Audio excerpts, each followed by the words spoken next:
How will its multiple stories be unlocked in 140 minutes? Has the movie aged well in the nearly 40 years since it came out? And will Boorman include some really awkward sex thing?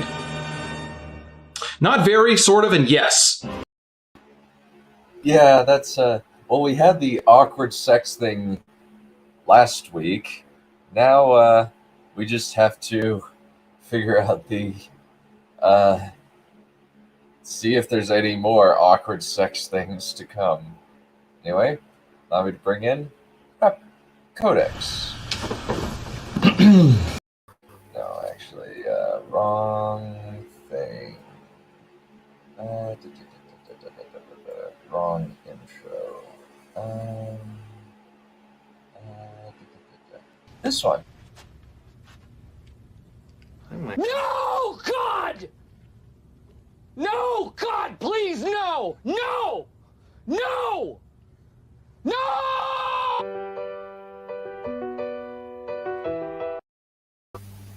God, what I got myself into this time. Christ. Yeah, that's my reaction to it. Jesus Christ. Yeah. Yeah. Next, we'll bring in Mr. Flint Glockwood. Okay. Let me make one thing perfectly clear. This is not jumping the shark. I'm going to repeat that again. This is not jumping the shark. Oh, no.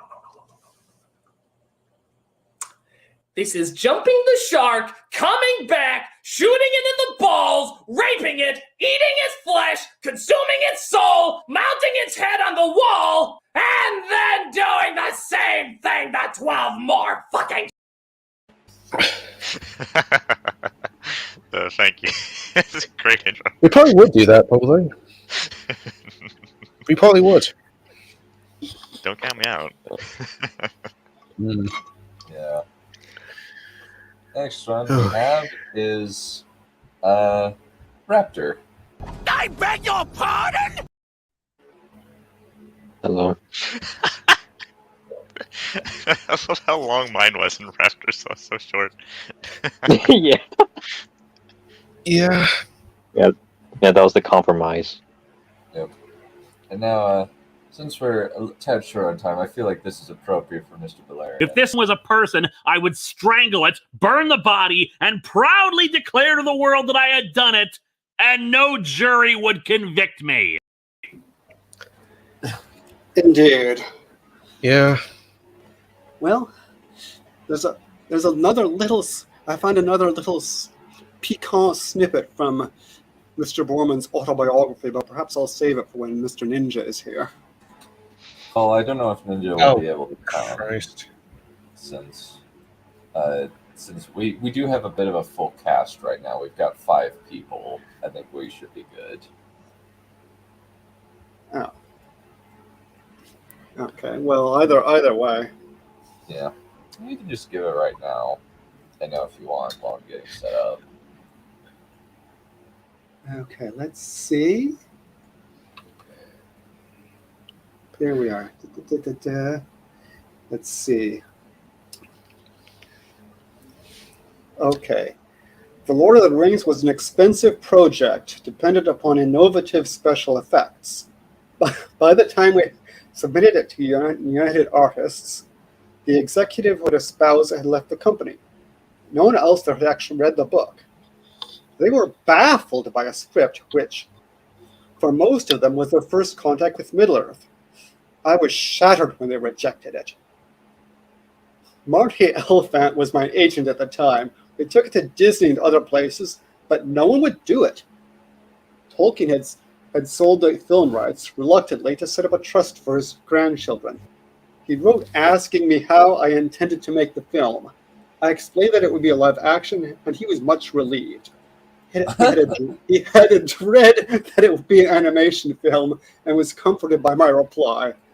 His death spared him the eventual outcome. UA gave it to Ralph Bakshi, etc. And then he goes on to say, I could never bring myself to watch the result. So considering that they basically threw out the entirety of the script.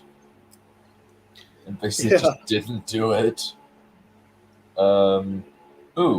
Let me bring on Von Lustra, and I think that will be the last person we bring on, since you're gonna have to say we don't want too many people on here because we don't want it to get crazy.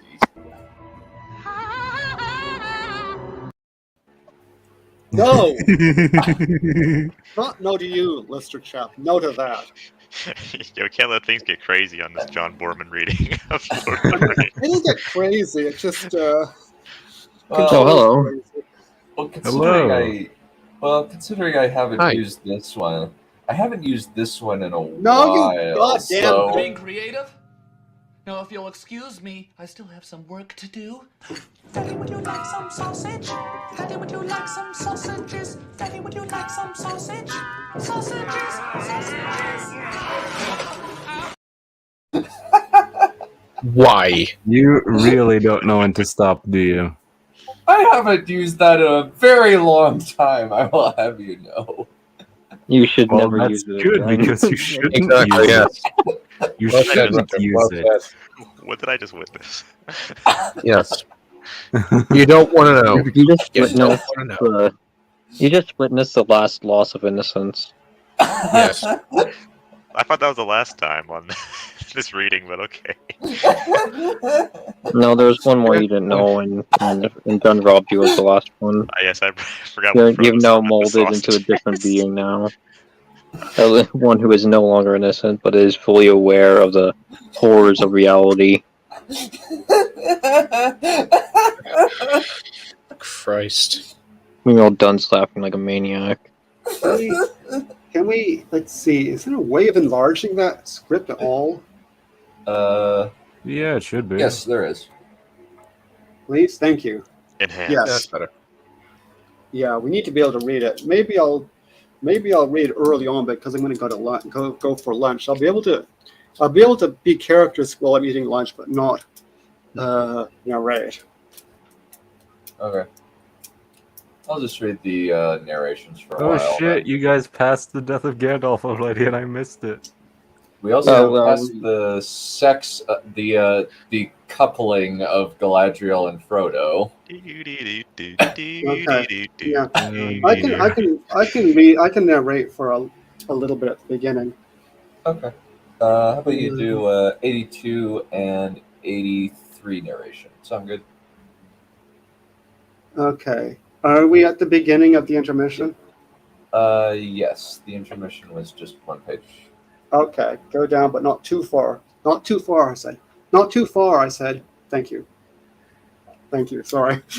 I need to be able to read it in order to do it. The 8 members of the fellowship, their wounds dressed, are trudging along a path. They arrive at a crossroads above which stands a hill. Boromir glances up at the sun and turns onto a southern path, but he is frozen in his tracks by Aragorn's mighty voice. Well? Wait. I can do Aragorn. Wait! The doom of choice is upon us. South with Boromir to Minas Tirith, or north to Mordor. Shall we break our fellowship and each go his own way? I am not Gandalf, and cannot play this part. Frodo, the burden is laid upon you. Frodo does not answer at once. He stands apart. I'll do it, Frodo. I'll do it. Oh, okay. No, you won't do it, but that's fine. Go on. No, you do it. You can do it. That's fine. Give me an hour, and I will speak. The others settle down in the grass, resigned to waiting. Boromir's eyes follow Frodo as he wanders off. It's hard to read this thing. Frodo is climbing the hill. He seems relieved to be by himself for once. He walks up the hill and near the top and sits down on a rock and fantasizes about Galadriel. Oh, That's God, what I was no. Shin, God, no. Shin cupped in his hands, Frodo stares off sadly to the distance. A figure is stalking up to him from behind. A premonition comes over Frodo. He springs up and turns, and in front of him stands Boromir, towering above him, a great grin on his face. Oh no. He sits down beside Frodo, who edges away, uneasy, and I wonder why. The orcs may be near. I feared for you, and 2 heads to give her may. He tops his head. I know what I do, but I'm afraid, Boromir. Afraid. There's a warning in my heart. Come on, this is too faithful. Do something weird. No. What warning? Count, you said the Morgan Freeman impression was very annoying half the time, and I'm going to take that to heart, okay? No, I didn't mean that. I'm looking for the. I meant the script, not you. Oh. I meant fair enough, sorry. The script needs to do something weird, not you. Fair enough. Now Frodo's become Morgan Freeman. Well, I could do that if you wanted to, but just for a little Yes, bit. do it. All right. Do it and you cool. Do it and you cool. Okay, What warning? Boromir. What warning?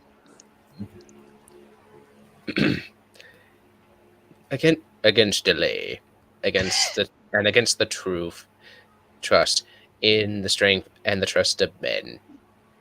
Okay, that's good. We can have one of the characters talk like Boromir. Oh, okay, fair enough. Yeah, That's good. We can do it that way. it makes more sense from Ring of Power, to be fair. That's good. All right, I'll do it for a little bit. I'll do that for a little bit, but just let me know it gets obnoxious. You can do it for the characters. Okay. He flexes the muscles of his arms and slaps it. What is it exactly here? I don't think you want to know. Muscles and arms up there. Oh, no comment. No comment. I think he slaps his arm. Like, you know how kind of guys will like, "Whew, my arm is buff." But he's got 2 arms. Maybe he just flexes one of his arms and then slaps one of it. I don't know. It doesn't make any sense. Yeah, fair enough. That's the least of the problems of the script. But for this arm, orcs would be roasting hobbits in the Shire today.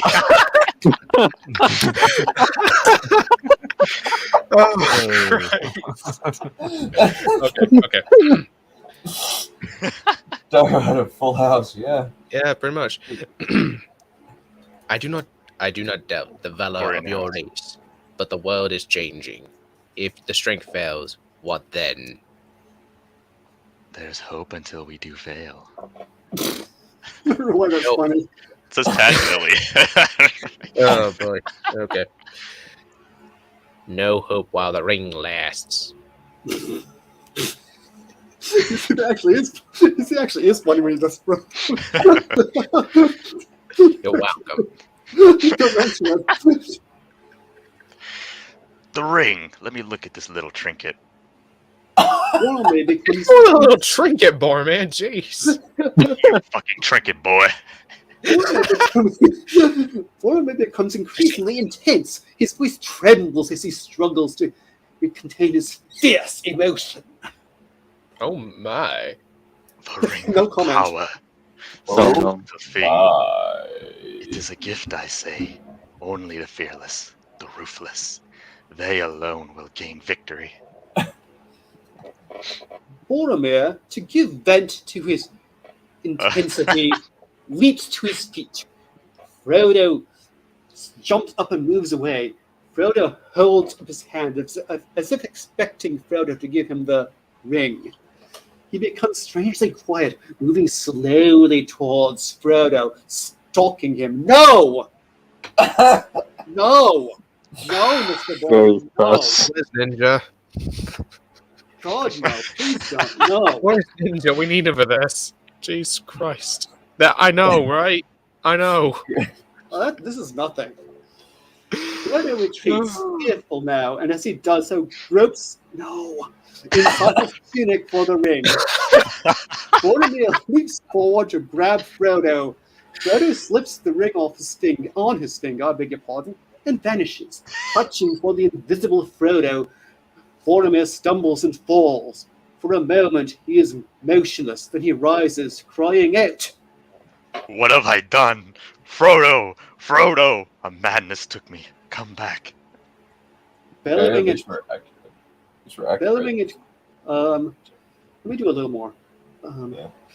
Bellowing and crying, Boromir staggers off down the hill. Inside a vision of the ring, Frodo is visible again. Inside the vision of the ring, Frodo is visible again, but not to Boromir. Frodo's exterior, various locations, model, day.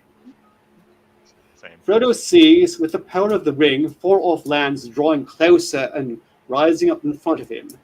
The landscape shrinks under his eye until he can see all of Middle-earth. In the misty mountains, orcs swarm out of holes like ants. Under a forest, a battle is raging. Wild wargs round the plains. And then he sees Minas Tirith, a fortress city of towers and battlements, bright banners flying on its turrets. Frodo smiles, but then his face falls. And remember that what the wargs look like, okay? From last time. Also, Can by you slow under down a a bit? forest, do they mean under tree cover or like underneath the forest, like in the ground? I guess tree cover? I guess. Fair enough. Oh, Christ. Okay. Mordor, beyond Minas Tirith, is a monumental barrier that the Great Wall of Moria. Beyond the wall is a desert plain, and Frodo can just make out. Oh, sorry, no. It's the narration. Sorry. Frodo's saying. Sorry. Actually, Frodo, that's okay. We can just say that Frodo. We'll just say that Frodo said all that stuff. Yeah. In the Frodo Mount turns to the camera. Third person. Mount Doom. Under the mountain stands a great tower, and his eyes are drawn towards a pinpoint of light which appears above it. Why is it so hard to read this script? It's bloody typescripts. Anyway, the light grows into a single socketless eye, rimmed with fire, glazed, yellow as a cat's eye. The eye begins to rove, searching softly, this way and that. It seems to be probing towards Frodo. Oh no. No, indeed, for finally it stares directly at him. Frodo is transfixed by it. He shudders. The eye grows larger, moving towards him. He is afraid but fascinated. He takes hold of the ring. Is that what it says? Yep. Yep. Hold of the ring, ready to pull it off. The eye is steadily larger, You're filling all of Mordor. You're Frodo checks the ring off his finger. Please, no. Stop. Done. Before anything else. Stop. Deceased. The landscapes that were rearing up in front of him whip away like sails let loose in a gale. His vision returns to normal. He sinks exhausted onto a rock, pale and drained by the experience. He gets to his feet and looks in the direction of Mordor. Oh, come on. Do something weird, Boorman. It's poking him with a stick. Come on, do a boogaloo. Do something weird. Boorman. Did Frodo do his line? I was too busy ranting to hear. Come on, this is nothing. This is absolutely nothing. Worse. Well, I think that I don't know how there can get worse than what we just read. I think that It's the 70s. Never say never. Anything can happen. I legit have no idea what could possibly happen with it at the end. I'm actually legitimately a little bit scared. There's going to be a threesome between Sam, Frodo, and Shelob. Please, no. Just no. Also, No. Shelob is plot twist. Shelob is Galadriel in a clever disguise. No. Yes. No. With a set look on his face, he strides towards Mordor, walking in a straight line, oblivious of obstacles. Meanwhile, back at the crossroads... Oh god, why is this thing so hard? Maybe you can make it a little bit bigger? Sure, I guess. I don't know how much it'll affect things. Okay, that's good. Aragorn, Legolas, Gimli, Sam, Merry, and Pippin are anxiously awaiting Frodo's return. Sam points to a shadow cast by a tree. One, you can be Sam. Oh, okay. Uh, Sam. When he left, the shadow was there, but now it has crept up to here. What? Then you can be Legolas. And Boromir, what holds him? With sudden decision, Aragorn leaps to his feet. The others jump up spontaneously, awaiting his command, you idiot. Aragorn runs off in the direction of Frodo.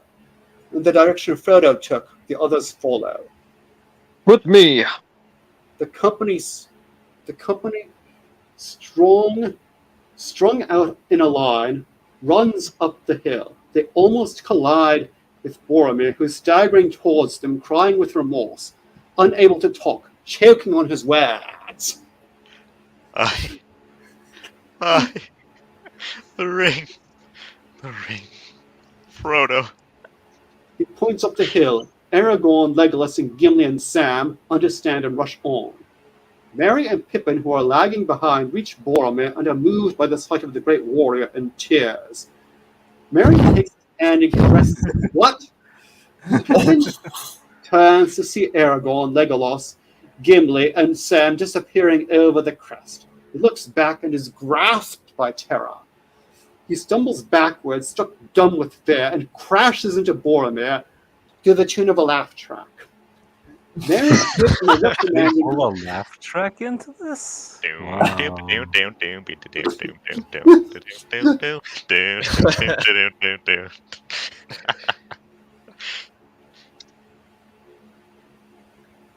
This is no time to play the clown. Then Merry sees what Pippin sees. Orcs, not more than 20 feet away, are closing in. Boromir sees them too. It is a welcome release for him. With an angry roar, he wipes his eyes with his forearms. As he draws his swords, his own and half of the sword that was broken. Over the other side of the hill, Aragorn, Legolas, and Gimli appear, fanning out. Suddenly Sam ducks and hides. He is panting frantically, looking this way, that way. Not fun. Hobbit sense. Hobbit sense. Think. He starts off one way, then another, then another, then another. Meanwhile, Aragorn is searching for Frodo's tracks. He runs bent double. He circles around them, then finds some signs which lead him upwards. Far below, he sees Frodo moving steadfastly, I think he means steadfastly away towards Mordor. Some way behind him is Sam, running to catch up with his master, faintly calling his name. Frodo does not look back. Aragorn is perplexed, unsure how to interpret this script. As are we all. Boromir fights ferociously and desperately against the orcs. Elendil! Vashaya! Weird that he's doing that. Yeah. Yeah. I mean, what else are you gonna do when he wouldn't give you your Very trinket? weird. Okay, someone else can have a go. You can have a go, Lordy Commander Chappy thingy. Daddy, would you like some sausage? No! I can't. I'll take it back. Done. Shut up. Oh my. Dice brimming. Don't worry. I won't. Actually, you will. Nah. I'm gonna die in a very boring fashion. Probably. Same. Anyway, I think I can continue. Yeah. Bleeding, struck by many arrows, he fights over the huddled bodies of Merry and Pippin. He falters, then recovers, splintering and slashing orc arrows in midair with his swords. He hurls himself at the orcs, but he is pierced again and again and slumps to the ground. The orcs cheer brutishly. Still, he shields Mary. Okay. Just some woman appeared. What? Yeah. Mariana Brandybuck got a generous swap. Oh no. Arwen is Mary like Arwen's, let's say, elder sister? That or Mary's trans. Still, I he don't know. shields Mary and Pippin as best he can, but orcs hold him off with spears while an Uruk orc snatches up Mary and Pippin and runs off howling ferociously. Oh, sorry, No. Victoria. Wow, Ninja's very gonna have cool. a Ninjato's gonna have a field day with Yeah. Uruk work. Me and the boys defending Mary from Uruk orcs. Ah. Boromir lifts his great horn to his bleeding mouth, and a deafening blast breaks from it. The grass around Aragorn bends in waves as the sound of the horn passes over it. He runs to give aid. As he gets closer, he sees the orcs. Boromir! Boromir! Yes. In succession, first Gimli, then Legolas hear the horn and are frozen in their tracks. They see Aragorn changing the orcs. What? What? It doesn't look like that's even like a I think paper that's problem. I think he's supposed to say like it's charging the confusing. orc. I think that's just Oh. Because that will be very awkward. Aragorn's a secret wizard. Oh my god, I knew it. Actually, he's changing their diapers. Oh. No.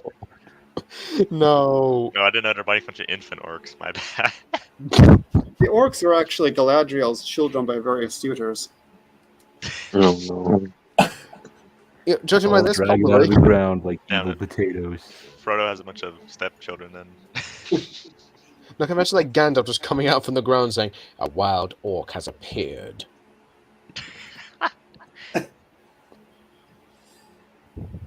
Man. Bloody fool. This is fucking weird. So the orcs. Anyway, they go too. The sound of the horn falters and fades. The orcs scatter into the trees. They see reinforcements. Gimli and Legolas give chase while Aragorn helps the dying Boromir. He takes his head in his arms. Boromir tries to speak. This is a romantic moment in the story. The That's one halfling. about John Boorman. I think he's solidly conservative and anti-gay. At least I But- think he is. And Based what on was all that role? And what was all that role last time about? well, considering It's he has, romance. well, I think it's meant to be a platonic kiss, considering that he's got a whole scene in Deliverance where this hillbilly rapes another guy. Yeah, come on, it's kissing the homies goodnight. It's not gay. It's not gay if you say no bromo, alright? No promo. Very true. We haven't even gotten the Boromir line yet. To be fair, they did No, also Boromir. kiss Arwen's dress. Yeah, the thighs of her Yeah. dress. Do Have dresses you guys even done have- that one yet? Yeah. Do dresses even have thighs?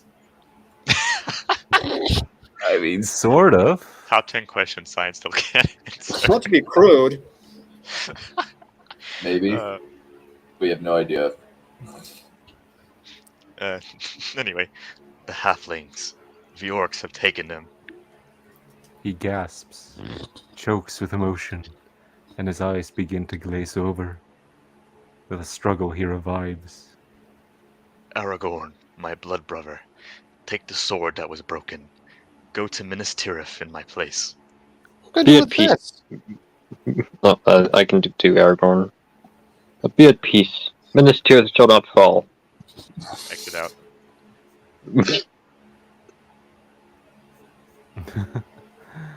Aragorn's head sinks down in sorrow. His will, his power little have bit. forsaken him. A little bit earlier. Gimli and Legolas. Missed Oh, that. sorry. Gimli and Legolas burst through the bushes, bloodied and breathless. They stop in their tracks when they see Boromir's lifeless body and Aragorn's tearful face. This is a bitter end. We have failed. The Fellowship is all in ruin. Frodo has gone his own way. The ring has done its evil work. Aragorn said, this time sinks down in sorrow. And I didn't get to do Galadriel, he added. Have forsaken him.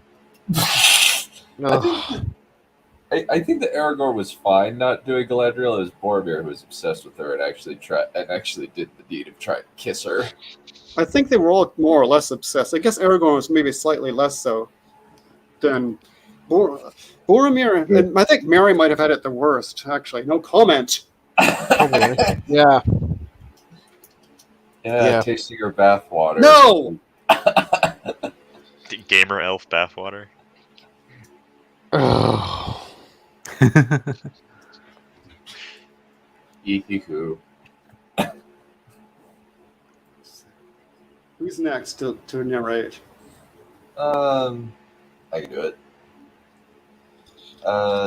Boromir lies under a mound of stone in the roots of a withered tree at the brow of the hill. Gimli adorns with the weapons of the vanquished orcs, their curved blades sticking out of the stones like spines on a porcupine. What? Okay, interesting. Aragorn, his knee bent, holds the two halves of the sword that was broken. They are pressed to his forehead in a salute.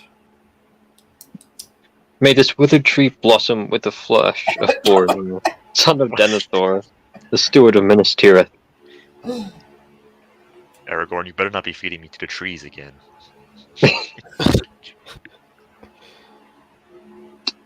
Yeah, done. Gimli finishes his work and kneels down. What are the rumors of the earth? I think I was doing Legolas.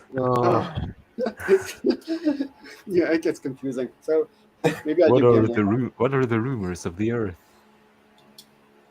The orcs go north, moving fast. Gimli and I will not forsake Merry and Pippin to the orcs. Yeah, but you've forsaken other Mary, though. The one spelled with an A. Second for poor Mary Brandybuck. Mm-hmm. Poor Mary. Will we ever meet her like us again? Probably not. Can't wait till they get to Mount Dune and Mary with an A shows up. And she's the one that, yeah, she's the one that actually kills Gollum. And I was going to say Sauron, but that works too. It's the feminist version. Oh, Christ. Directed by Ryan Johnson. Legolas looks up anyway. But Aragorn does not respond. He looks over and takes Aragorn's hand. Our ways part, for Minas Tirith lies far to the south. Aragorn, farewell. Aragorn rises up, strangely powerful, yet a distant look in his eye. I will go north with you. Okay, what Boorman exactly? has pledged to Boromir. You must go to Minas Tirith. And yet, I will go with you. I have a question. How does any of this make sense? It doesn't. It doesn't. That's the problem. That's a neat part of it. No, there has like the only scene that we've really seen like Aragorn and Boromir interact with each other was near like when they're having to fight, and then like Eowyn comes up and like reconciles their relationship briefly, and then that was it. Well, And that wasn't Boromir quite it. Pardon? I said that wasn't quite it. There was also a lot of bizarre kissing. So I Space just think John, it's funny how in like John Borman's eyes, like that was like the pivotal moment that this entire relationship like hinges on.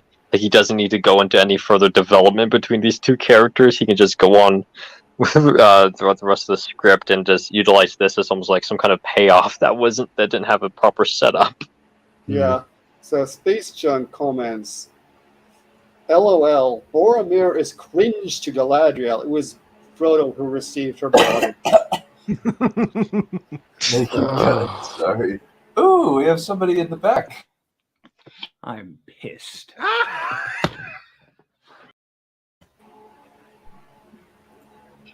Oh no. Who can Oh, no. be now? I couldn't resist. No, it's White. It's Mr. White. Jesse. Oh, White, have you haven't seen the Daddy Would You Like Some Sausage clip? No, No, Jesse, no. Look, just cut that out. No. I think Stick he this- needs to see it again. Well, stick No to the more. script and cut out. You already had your goddamn tour that. You cut that crap out. I'll kill you dead and make you scream. Hard man. Stop I'm it. excited to- Trust me, Boorman will give us plenty of sausage in this script.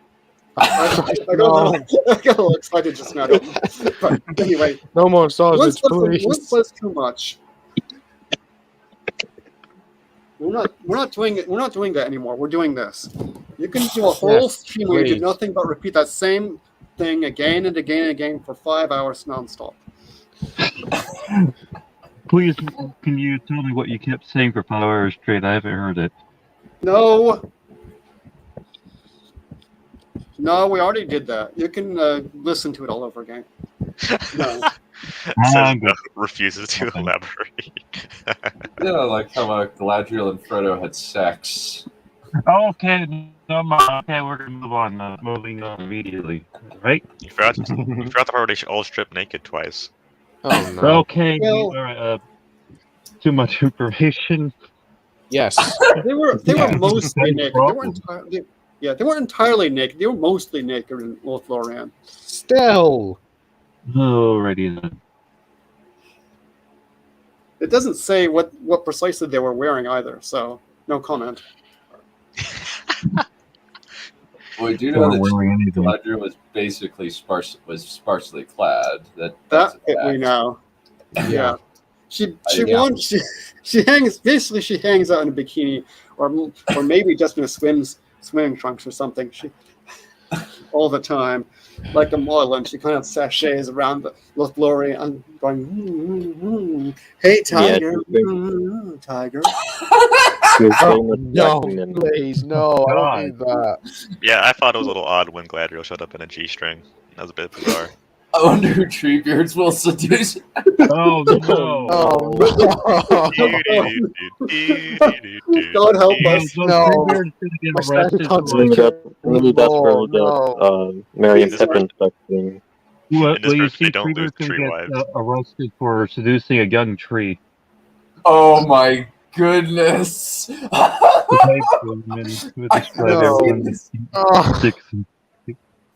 Wait, hold on. Okay. Oh, I am so excited for. I have not heard anything about that. Let's do this. Oh, are we getting to Eowyn? Are we going to get to Aragorn and Eowyn later? Are they going to have a love Maybe. scene? Maybe.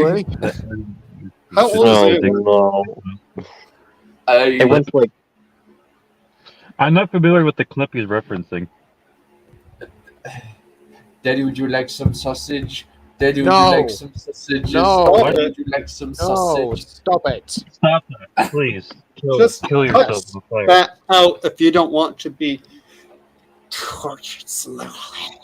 Hi, I'm Michael Jordan. Stop it. Get some help. Sounds like a gas, baby. Bring it on. But anyway, yeah, if you do that clip again, I'm leaving.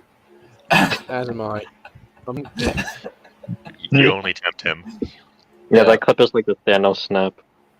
Yeah. Aragorn is racked by inner conflict. But when he speaks, those the words are torn from his heart. I cannot, and yet I will. What? That's awful dialogue. I cannot, and yet I will. No I comment. cannot get that Oh, will. Yeah. what the hell I don't does have that to mean? find Does it mean that like his heart is in conflict with itself? But that's an awful way of like nobody says that.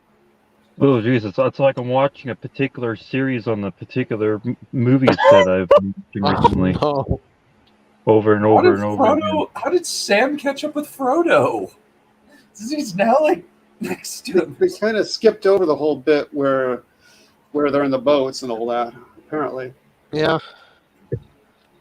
Well, you see, Sam is Sam is Sonic in this version.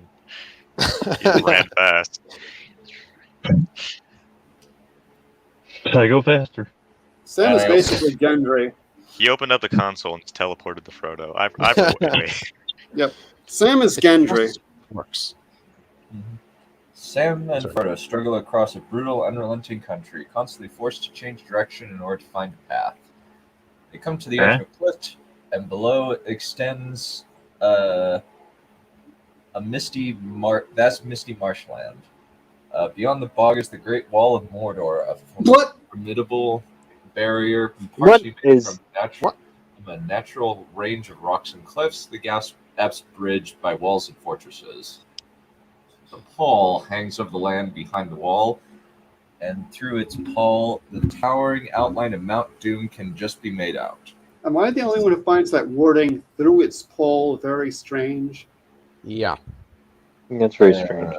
Totally, that's terrible. It's totally normal. You're just a bigot. Shut up. No. What? We skipped all the way to the dead marshes? Really? Yeah, apparently, yes. My word. Sam makes a face and puts his hand to his nose. You! These bogs! The stinking marshes! Oh, go on. You gotta get your inner retard going. I'm gonna regret this. I feel as naked as these rocks. Oh, come on! Oh, Christ. I wish they were as naked as those rocks, Tiger. Said Bill. No. I feel as naked as these rocks, Tiger. One more comment and I'm leaving. I'm sorry. My sanity. I can't take it. When did Galadriel rise from the bogs? Galadriel stole them, confirmed. Yeah, probably. Why does it stick so hard, Precious? No! No! Done. What's the Smeagol in this situation? We haven't met him at this point. Yes, we have met him, but they're already in the marshes. I feel bad. This I feel bad for Tolkien. is what killed him. I bet it. Yeah. Probably. Yeah. I mean, I remember how we reacted to Zimmerman's wasn't script, but Zimmerman's proposal. Yeah, and that was like nothing compared to this.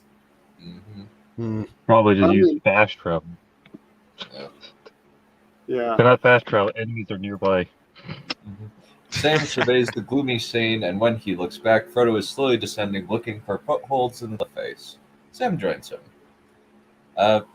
Exterior, plain, sunset. Flat scrubland, broken rocks, clumps of trees. Aragorn, Gimli, and Legolas run at a fast pace, throwing long shadows across the flat plain. Without slackening speed, Aragorn bends over from time to time, reading the tracks. Legolas points far ahead. Two broken bodies lie across their path. They exchange looks of alarm and run towards them. The bodies are orcs. They are relieved. Relieved of their lives. Legolas examines the ground. Okay. Dirt. Let's Yeah, see. Yes, this floor is made out of floor. Who's Legolas again?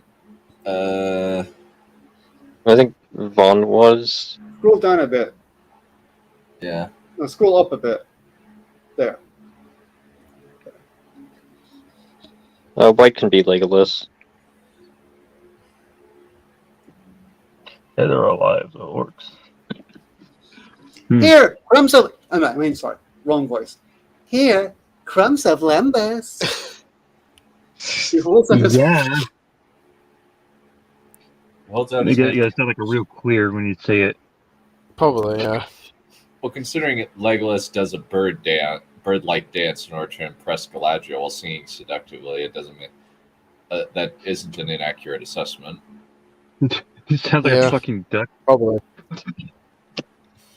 Fucking bird. Dead or alive, the hobbits are still with the orcs. They examine tiny specks of Lembas, hoping No. to get a taste of Galadriel's. No. We know I for sure swear, that this Don, is something that I you can swear. do. We I know you swear know, frequently. yes. I know you swear Yes. frequently. Often because of my antics, or John Boorman's antics in this case. Okay, Gimli hears something. Mm-hmm. Gimli hears something and turns to look. He attracts Legolas's attention. What? Uh-oh. Oh my. Why the horse is running up to the cell? No. You're gonna turn into bestiality now. Great. Oh, great. Oh, whoa, why did you have to? Oh, God. A white riderless Yeah, horse just is imagine. riding out in the sun. It gallops unswervingly across the arid plain, its hooves throwing up puffs of dust. So it's the TriStar logo Yes. then? What's he? The companions watch it admiringly. The mane flows, muscles surge through its glistening coat.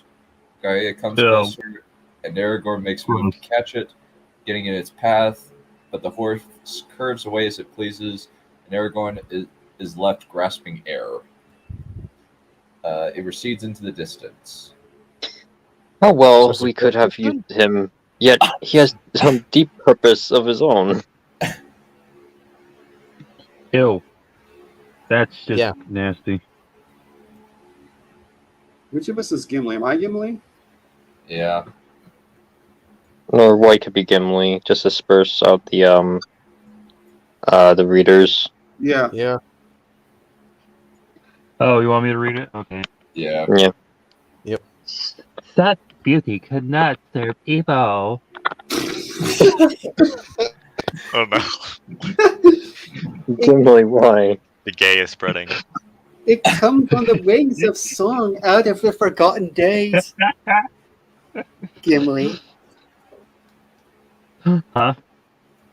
Wait. No, that was Legolas. Ruefully, Oh, they I'm like, break I'm into reading the script and it doesn't say Gimli anywhere. I know. Sometimes I add little things. mocking you. Is having a jest. I'm mocking everybody. I'm mocking the whole boiling. Oh, Christ. Run. Okay. This is Ruefully- randomly types of Sam and Frodo. Yeah. The twilight is fading. Sam and Frodo are climbing down the steep face with great caution, helping each other. They are continuously in danger of losing their grip and footing on the sheer slippery rock face. Okay, that sounds even grosser when you put it out of context. Flint, you can be Sam. Who? Flint, you can be Sam. Oh, you want me to be Sam? Okay.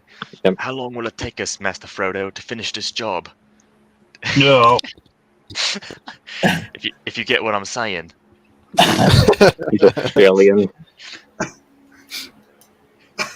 Galadriel fans give Frodo her bathwater. Oh no. No.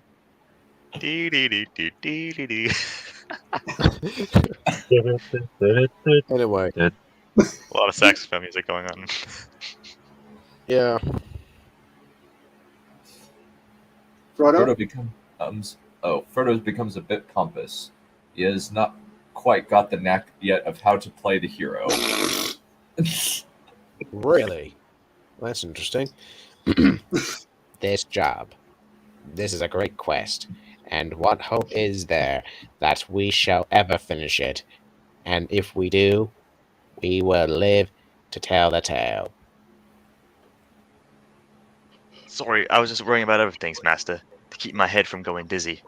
If we go with a tight belt and a light tooth, the Lembas will last, I reckon, 3 days or so. Frodo smiles, his pomposity pricked. Now tell me, Master. Ew. What if you come to a place where there's nowhere to put your feet or hands? You get what I'm saying? No. No. And trust me, Master Frodo, there's plenty of places to put your feet and hands. No. Oh, God. Especially when it comes to Galadriel. No. So this is where Jackson got his inspiration from, though. Just forget. Probably. Oh no, I'm reading Or all it. the weird gay symbolisms from the Lord of the Rings people. Probably got like, hey, this script sounds so great. No. Then they interpolated that into the films. Oh boy. Frodo was a bad Frodo. man, sir. Yeah. Frodo was about to answer when he loses his footing and begins to slide down the cliff. No. Desperately, he claws at the slimy moss, but falls. Is this metaphorical or something? I don't want to know what the slimy Probably. was. Probably I right. don't want to think about that. Please. Well, we've already had George R. R. Martin compare a lady's parts to a mere swamp, so this seems in keeping. What? Yes. Yes, he did do that. On the other hand, The Lord of the Rings isn't by George R. R. Martin. I know. What? I know you know. I know you know. Or do you? Hey, What? we saw people here. Yeah, you haven't read that bit? Yeah, it's No.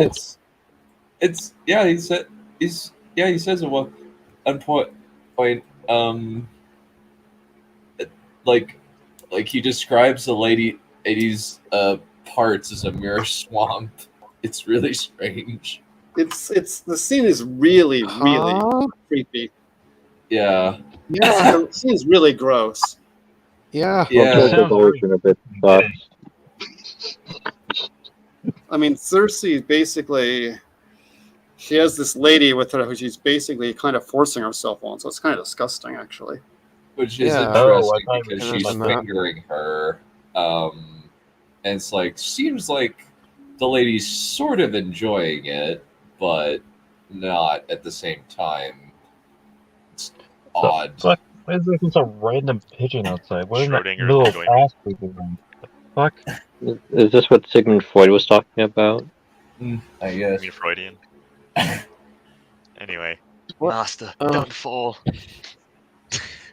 Sam sees Frodo disappear into the darkness below. Sam lets go of his grip and slides down too. No! Here I come. No! Oh. The way. No. I like how Sam's having this one-sided conversation with Frodo. Get away. Yeah, like the Frodo does not reciprocate at all. He's like the Everything that silent happens with protagonist. sounds gay. I mean, after Galadriel, why would you respond to that? Fair enough. Yeah. Anyway. Hey, what you gotta do? What you gotta do? I guess. Darkness. Then Sam's eyes adjust. He sees Frodo lying next to him with a smile on his face. What? What the fuck is going on? This does not end. It's like a really bad joke that keeps going, but it doesn't know when to stop. Yeah. They laugh at themselves, catch their breath, and rub their purses. What the hell is that gonna do? They're having What I got intense myself gay into. sex. What can I say? Master Frodo, if we can laugh, we haven't lost hope, have we? Bruh.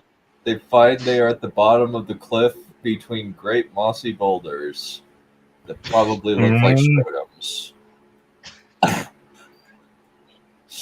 Jesus. Wait, in front of the marsh? Weren't they already in the marshes before? I don't know. They were looking down at them from a giant cliff. I don't know. Frodo hears something and looks up. We haven't lost hope, Sam.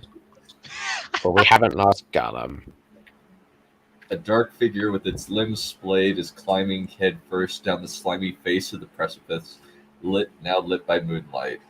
Frodo motions that Sam be quiet, then points. The two look up, straining to hear. They hear hissing and snuffling. I'll do I'll just Gollum. Gollum. No, I'll do Gollum. I'll do. No. I'll do it. I had to eat breakfast before I entered this Caution me, That was please. a mistake. Cautionists, where is it? 'Tis ours. After each sentence, he makes a swallowing noise that sounds like Gollum. That's explaining his name. What is precious? Does he mean the... No comment. Yeah. Does he mean the ellipses?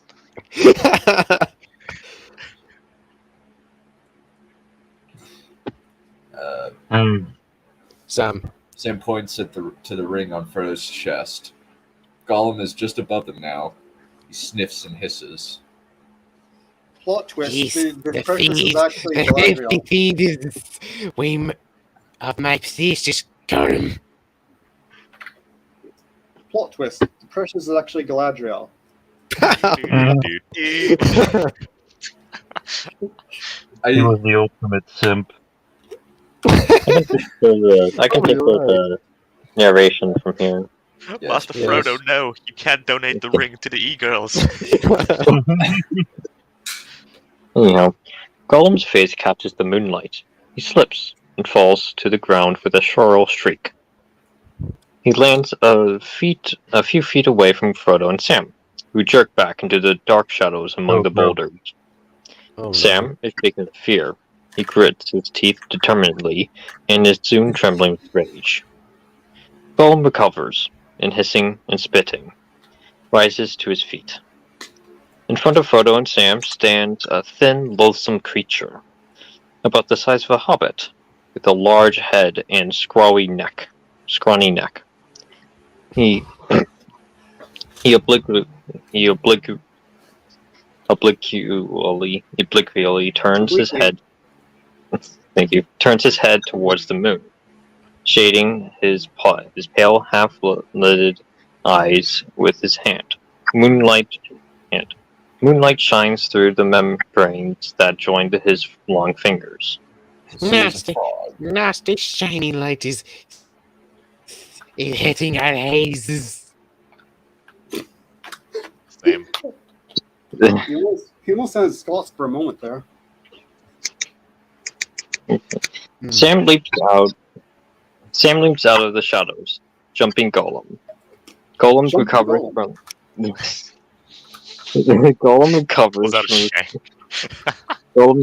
from the surprise and clings to Sam, wrapping his prehensile arms and legs around him. What? He squeezes Sam in a deathly grip and sinks his teeth into his neck. Oh my. All that Sam can do is to butt his head against Gollum. Frodo springs out, with sting in hand, and thrusts the blade under Gollum's eyes. Let go, Gollum. This is Sting, Bilbo's blade. You've seen it before, once upon a time. Gollum goes limp, releasing Sam, who staggers to his feet. Gollum lies on the ground, his limbs sprawled out objectively. His eyes burning with anger. Frodo stands above him and holds the point of Sting at Gollum's throat. Don't hurt us. Don't let them, my precious. They won't hurt us, will they? Nice little hobbits is. Let's kill him. He deserves death, but look at him. Gollum, who lies flattened to the ground, is a wretched sight. Yes, yeah, of course. Sam pounded his ass. Oh my! Yes, Rangers, we is wretched. Gollum. Gollum sits up. Cunning shows in his eyes. Can you scroll down a bit? Thank you. And where are they going in this cold land? We wonder. Sorry. Gollum casts a glance towards Mordor, but turns away in pain and distress. He lowers his voice. He wants to know. He's lost his precious. You know we are going to Mordor. We guessed. And we don't want to go. We don't want them to go, do we? Frodo points towards Mordor. You creature of mud and slime, you found us a path through the marsh. We But nice horses must not go to place orcs, thousands of. Frodo whacks him with a broadside of sting. Gollum shivers at the contact with the sword. Eek! A hobbit's blades, eek! Forged by dwarves, eek! Keen as elven eyes, eek! That's Silence. exactly wrong. I know it sounds wrong. I know. No, Silence. it's like the forged by dwarves is directly contradicted in the script. They said it was made by the elves. Yeah. And also, how would Gollum even know that? Very true. Very true. Anyway, silence. We shall rest now, Sam. That's the Gollum. And at dawn, you shall lead us through the masses. Gollum is horrified. Big light has arrived. We won't go under big yellow face. We hate it. No. You know why he's really horrified, right? Because Frodo begins to take out the ring. It catches the moonlight. At the sight of the ring, Gollum is lashed into a frenzy, ready to assault Frodo, oblivious of sting. No. No. I was going to say Gollum's actually horrified because he read the script, but maybe he's part of the problem. Oh, true, yeah. Sorry, guys, I have to go. Oh, the lack of presence. I understand. Have a good day, I'll Mr. Vaughn. see you later, hopefully. Gollum, swear on the precious. Yes. Yes. Can you swear on that? Scroll down a minute. Not too far, though. There we go. Thank you very much. What shall you swear? What would you swear? To be good. To be very good. We swear to serve the master of the precious. In Sam's eyes, Frodo towers over Gollum, who is now but a little whining dog at his master's feet. Oh, the dog's back. Oh. What the dog doing? Frodo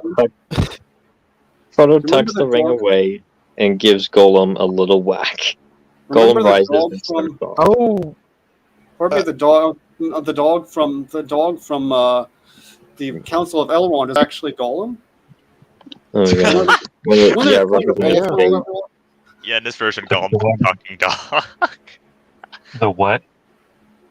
Yeah, there was a dog that represented fate, and the ring was a ball that was run around by a little thing. It was strange. That was one of the many odd things in the Council of Elrond, along with Sauron being a cross between a jester and Punch and Mick Jagger, and also Saruman is a femme fatale. A what? Yeah. A femme fatale. fatale. Yeah. And apparently was trying to seduce Gandalf and was rolling around the table with him. No comment. Yes. We are living clown world with this script, aren't we? Well, we really are in Clown World. Imagine if Christopher Lee had pulled up his fake beard and had tried to grab Ian McKellen. Or maybe it wouldn't have been actually Saruman, and maybe it would have been like an actor portraying Saruman or something. Like a stunt double? Still, no. Maybe. Okay, Gollum rises and starts off, proceeding cautiously over the bog land, testing each footstep. Frodo and Sam follow. They advance in single file, threading a tortuous path across the marches. Gollum, his lolling head thrust forward, often uses his hands as well as his feet to mark the ground. The first lights of dawn appear. Frodo, Sam, and Gollum trekking through a gully in the bogs. Your face is coming. Scroll down a little bit. There. Sam is shocked at Frodo. Frodo's sudden outburst. Oh wait, a little early. Exhausted and jittery, Frodo looks up. Gollum, stop. We must rest here. Gollum stops, but immediately starts again. Frodo sees this and panics. He brandishes Sting and whacks it against the frying pan, which dangles from Sam's belt. That has to hurt. Yeah. I got spurs that jingle, jingle, jingle. Anyway, and on Gollum, you swore on the precious. I ought to stop. Sam is shocked at Frodo's sudden outburst, but the mighty clang stops Gollum in his tracks. Gollum slumps into the lowest and darkest recess of the wet ground, and his limbs sprawl out. His eyelids begin to shut. Frodo lowers himself to the ground, putting his weight on Sting as if it was a walking stick. The sword sinks into the mire, and Frodo falls to the ground. He is exhausted, unable to get up again. Sam looks down. We'll get some sleep, but not together. Not with that villain. You go to sleep. I'll call you when I can't keep my eyes open. Frodo nods agreement, and that's English. Frodo nods agreement, and his nodding head falls onto his chest asleep. What is that sentence? What? Only his head falls asleep. The rest of him's awake. Yeah, shouldn't it be Frodo nods in agreement? Gollum is sleeping. His breath hissing through his teeth. Sam prods him. Gollum twitches. If I had his black heart, he wouldn't wake up again. Never. God. Sam thoroughly ruined Sam. Yeah. The script's not weird enough. I want my money back. Sam sits down against the rock, watching Gollum. Sam's head sways heavy with sleep. His eyelids begin to drop. Gollum's eyelids start to open. Sam wakes up out of the moment of sleep. As his eyelids open, Gollum's close. Sam is satisfied that Gollum is sleeping. Again, his eyelids begin to close, and his head falls slowly onto his chest. Sam is asleep. Gollum rises, his eyes wide open. Aragorn. Yeah, Aragorn leaps to his feet and shakes himself awake. Gimli and Legolas are sprawled out in the grass, asleep. Damn, they touched grass. The sun pushes up over the horizon. Aragorn looked around and kicks the others lightly. What? You get to their feet stiffly. And without a word, the three set off running. They are still running. Legolas points to one side, and they swerve in that direction. They approach a slight rise. They reach the crest and stop. Enough! My heart burst. Aragorn searches the ground and finds some remains of bones and feathers.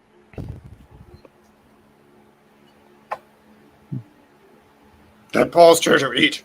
Where did that voice come from? Gimli has fallen to the ground and is lying on his face, panting. Suddenly, he stiffens and presses his ear to the ground. Sussy. Ear to the earth. Ear to the earth, whatever. Same thing. Company of horses, yay! Legolas shades his eyes and searches the horizon. I see them! Many horsemen! They ride against the orcs! No, I really catch the big gay. Oh no. Gimli jumps to his feet. He and Aragorn strain to see, but they cannot. Come. Thank you all for coming. Coming They inside. set out again, running hard. Thank you for coming to my TED Talk. Later, they stop once again, sweating and panting. In the far distances, distorted through a heat haze, across the long grass, swords and lances flash and glisten as the battle continues. What battle? Yeah. Yeah, what battle? That wasn't established. Like, what is it? They're fighting ghosts. Leave them alone. It just happened. Leave it alone. Done. Who's Aragorn? I'll do Aragorn. Master, the hobbits will be caught between lance and scimitar. Later. Scimitar. Just seconds later. Closer now. Real Aragorn with the friends we made along the way. Closer now, but still some way off. The skirmish has ended, but where it took place, the ground is covered with mounds of burning orcs. They see chains of. What? Look at this. This script could have been weirder. Boorman's co-writer Roswell Pallenberg suggests a scene where Frodo would have visited a magical brothel. It didn't make the cut. What the hell was he smoking? What part of the story does that take place? I have no clue. Lord. Was it when they leave the Shire? There's just like what? A brothel nearby, I guess. It just comes out of the. They're wandering across the bordello. They're wandering Is across it the. a gay brothel? Yay. They're wandering across the wasteland, and then suddenly it appears out of nowhere, glistening in the sun. Like Galadriel's boobs. Yeah, I was gonna say it'd be pretty funny. No comment, but yes. Just heading up Mount Dune and there's the brothel on the side of the volcano.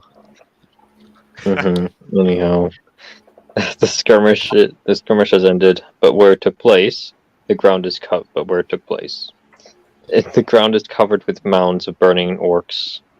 They see chains of men passing the bodies over their heads and into the blazing prairies. Fire. The Gimli strains to listen and hears a rhythmic chant of victory as the men pass the orcs over their heads. Later. The third later.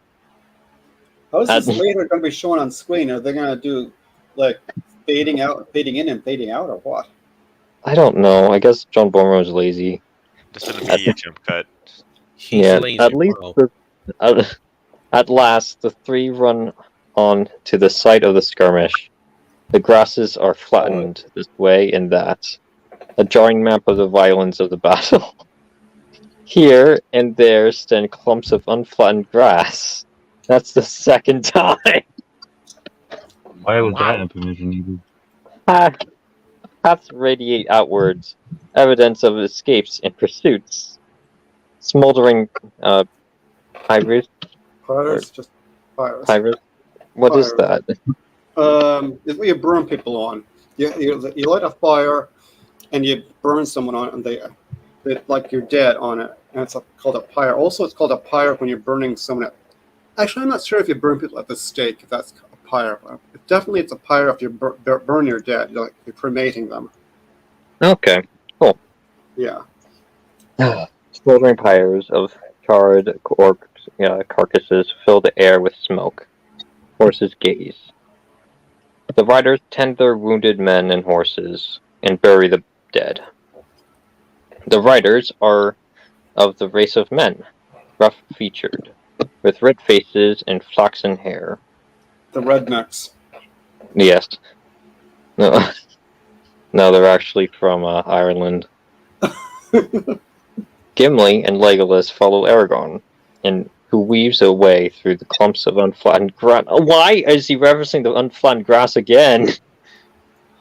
You're unflattened ass, so be grateful, I guess. It's like Brie Larson. He just likes the word unflattened at the moment. He's in one of those moods.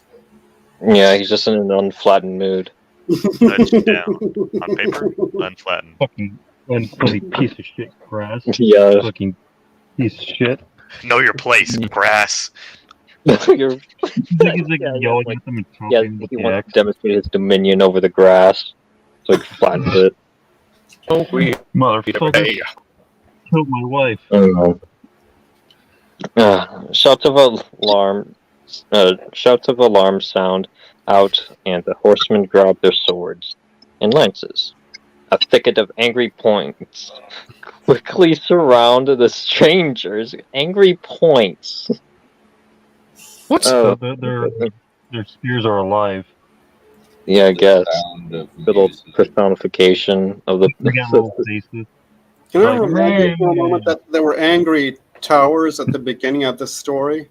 Yeah. Fortifications, Yeah. I'm sorry. There were angry fortifications. But yeah. It's like the Mario world. Their leader comes forward on horseback. A tall man. His height emphasized by a crest of white horsetail flowing from his helmet. He carries a long sword, and he skillfully edges his horse forward until the point is an inch from Aragorn's throat. The leader. I'll do the leader. Who are you, and what is your purpose in this land? Aragorn meets his eye.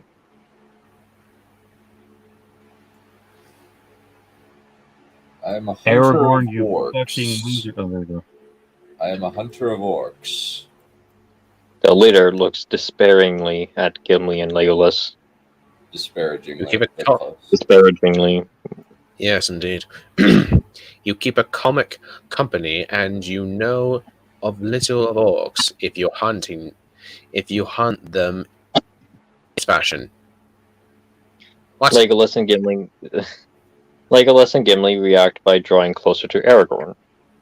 Legolas plucks at his bow, which twangs threateningly. Gimli lets a long leaf of grass fall from his mouth. What? It glides down through the air, alighting on the edge of the axe, cutting in two. Man, he just has a hate What? boner for grass. Yeah, he fucking hates He grass. wants the weed. Fucking He wants the shit. weed. He wants the strong shit. Yeah. None of this weak shit. It's not crystal meth. Jesse, we need to create more methamphetamine.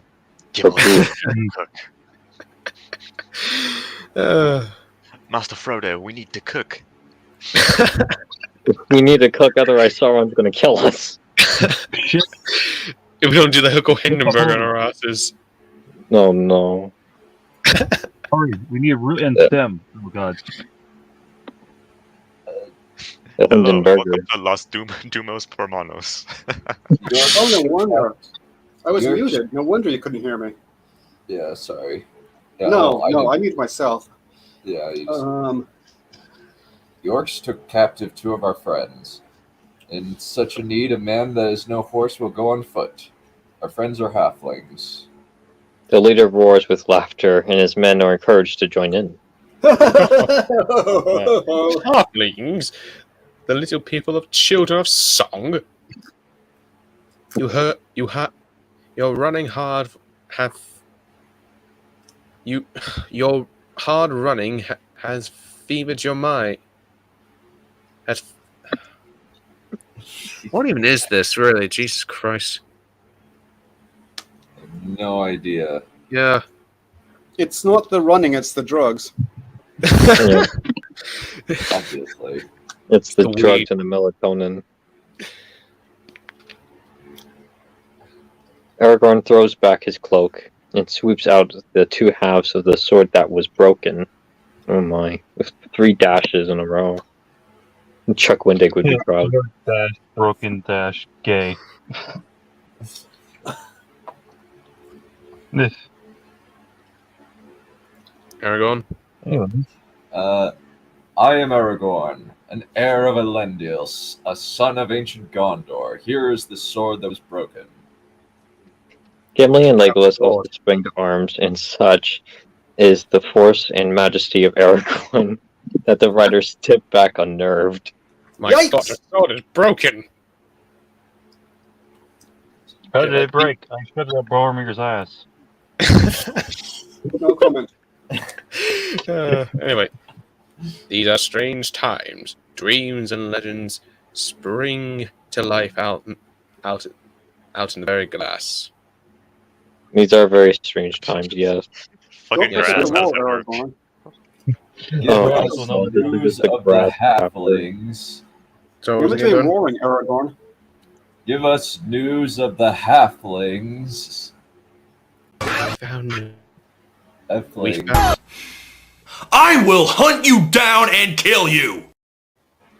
Me every time Dan forces me to go on a live stream. It could be a lot worse. You came of your own volition. I'm talking about usually, not this time. True enough. I didn't- Okay, anyway. You chickened out multiple times to watching Rise of Skywalker. You have no reason to complain. Hey, that's not even a movie. That's just pure torture. I know, but well, I sat through it. You completely I chickened saw it out. twice.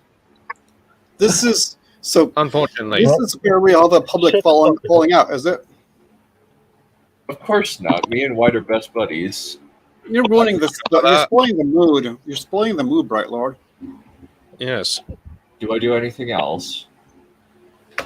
Basically, no. Ruining the big gay mood. Anyway, I'll continue on. We found none but the orcs. Yeah, Gimli and Aragorn exchange puzzled looks. Aragorn gives orders to his companions. Search among the carcasses for signs. I fear our quest ends in ashes. Legolas and Gimli start off sadly and without much hope. Their leader sheaths his sword, and the riders allow them to pass, lowering their lances. The leader dismounts. Aragorn sheaths his sword. Oh my. I am Eomer. My father is Theoden, the king of Rohan. Okay, that's King a of Rohan. change. That's a change, I suppose. Yeah. This I should guess come beforehand, understandable. exactly. He doesn't necessarily need to be his nephew. It's not critical to the plot. Yeah. Yeah. I guess, like, implying that he's a nephew states that, like, it makes things seem a little bit more grandiose, I guess. Like, it's implied that there are more characters that have survived that are currently within this universe. And if anybody needs to tap out, Ninja's available. I'll tap out. I've had enough of this now.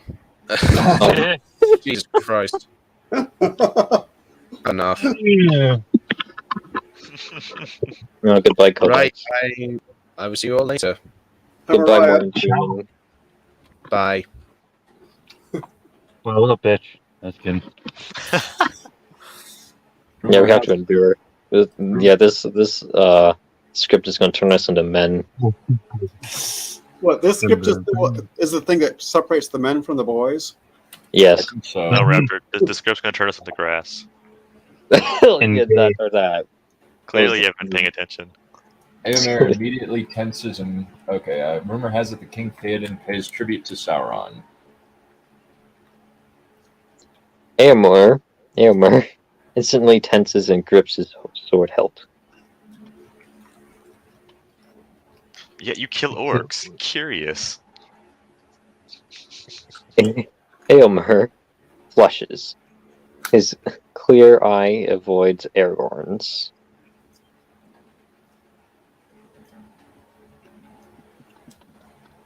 Might as well have Ninja be Eomer if he's gonna join. Let's see. What the ninja doing? Let's see. The Ninjato. The movie really is that bad. Hello. Hello. How's it Greetings. going? Pretty good. So I'm Nothing Eomer. nothing too insane happened. It's mostly just a lot of weird innuendos that we're making. Yeah, a lot of unflattened grass. So Yeah, that too. and I see There's we're a at the lot point of where homosexual Boromir is dead. references and one in nonsense. backwards, please. So is Huh? Boromir dead yet? Yeah, Boomer's dead. We're in the beginning of the Two Towers now. All right. And I'm just looking at it. Mhm. So they change Eomer to be the son of Theoden. Yes. Fair enough, I guess. That's not. Also- It could be a lot worse. Also, we just went through the whole like Frodo, Sam, and Golem passing through the marshes really quickly. Like they're almost at the end of their passage. Wait. Where? When did Yeah, it's like really fucking Sam and quick. Frodo? Did they just meet him in the marshes? Yeah, pretty much. Pretty much, yeah. Yeah, but they pretty much left from the breaking of the company to the marshes. So the dead marshes were right next to Amon Hen. Yeah. So that Yep. means they could have. Ninja, you there? Yeah, I'm here. Can you hear me? Yes. Yeah. There's also a lot of later. Yeah, there's like 3 instances where later was in like the same page. Wait. Somebody keep on saying later. No, just like the narration. Script notes. Later. Later. okay. Later. It's like a poor attempt at avoiding then. But I mean, it's in the like the descriptions bits, you know. Okay. All right. So I'm playing Eomir. Well, later. Yes. Later in the very minute, this happened. Later, 2 seconds from now. I'm having a hard time remembering the actor who actually played Eomir because his accent or anything. I'll just say normal. I killed orcs. Waiting for My something. father does not. My father is counseled against my counsel to avoid war at all costs, and that is very standard dialogue. Oh, which how's is everybody's? cookie. I guess we're having a little bit of a pause. But apparently, I heard So, how does everybody think of tribute to Kenobi? Sauron. Kenobi sucks. We'll keep Kenobi for another. We'll talk about Kenobi this weekend. All right. A good question for another time. Can you guys hear me better? Seems like Yes. Yeah. Okay, good. So I hear something about tribute to Sauron, or so we're just skipping transvestite Saruman. Apparently, yes. Okay. I mean, there's only 77 pages left, so Well, we reduced Saruman to just literally a background character. Long as the alliance between Rohan and Minas Tirith, yet you do not aid them in their greatest peril. If Minas Tirith falls, Rohan will not stand. the words make their mark on Eomer, cutting deep. And just then, Legolas and Gimli come hurrying across to Aragorn. They look very excited.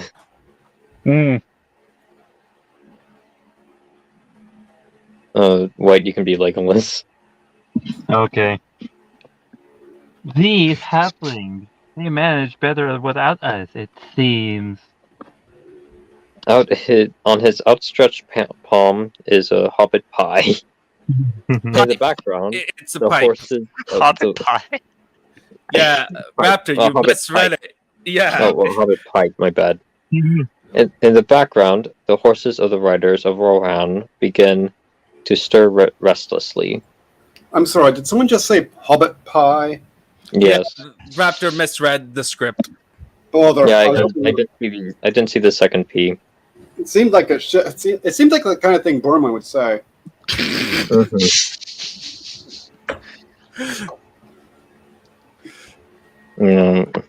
Hashtag just Boorman. Legolas. Where are we? I'm sorry. I just Aragorn. They live. Their tracks lead into the forest. Their tracks Oh, lead wait. into the forest. They laugh with delight. The horses are whining, prancing, and bolting. The riders jump into the saddles, attempting to subdue them. All eyes scan the horizon to detect the origin of the disturbance. Gimli throws himself to the ground and listens. Scroll down, and I want to play Gimli. You can do it. Far off, the sound as if of 1,000 wild horses. The sound as if 1,000 wild horses. What Hold are you on. hearing? I'll reread that. It sounds bad. Far off, the sound, as if 1,000 wild horses. Does it just abruptly end like that? Okay. Yeah. Yeah. Can you hear me, White? I think his internet is dead. I don't think he can hear you. He just wanted to do it in his own way because White quite enjoys making things weird. Not as weird as I do, though. Oh, Aramir. But it is only one creature and his steed. As if 1,000 wild horses. Weird. That doesn't sound like a real sentence. It's something replica can say. It's like broken English. Yeah. First off the sound as if 1,000 horses. Mm-hmm. I feel like there's something should be after that.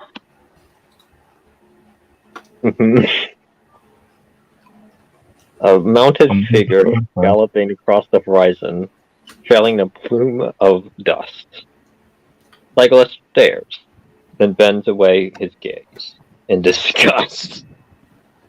The word Nazgul transmits like a sudden blaze among the riders. They keep their horses on a short rein and await a signal from Éomer to flee. Éomer is torn by fear and anger. Éomer calls out orders. 3 horses of my dead riders to the hunters of the orcs! He stands in his saddle. The Nazgul rides the plains of Rohan! Sauron holds us in contempt to King Theoden, and one last plea for... scroll down, please not... One last plea for war! He rears his horse. The riders respond by rearing their horses. 3 horses are curled by the riders up to Legolas, Gimli, and Aragorn. Aragorn addresses Éomer as he mounts into the saddle. Wait a minute. Wait, can you guys hear Holy Ninja? Yes. I cannot hear a thing. I literally thought you were listening to I cannot hear him at all. That's you weird. literally just hear. I thought he wasn't even saying a word. That is very odd. Maybe your internet needs some fixing. That's why I thought you were having this long pause. No one was saying anything. I'm like, why is no one talking? Yeah, you need to fix the pipeline of internet gas. And you need to maybe put some Hobbit pie in there. I was wondering why nobody was talking for the longest time. Yeah, try touching some unflattened grass. Yeah, I was just going to say There something. you go, try to touch some flattened grass. But later. Adios. Okay, he'll be back later. Later. Where are we Mr. now? White will return. And Morbius too. Where are we now? Aragorn. Okay, I shall ride to Minas Tirith, and we shall not come alone. It will be coming all over the place. No!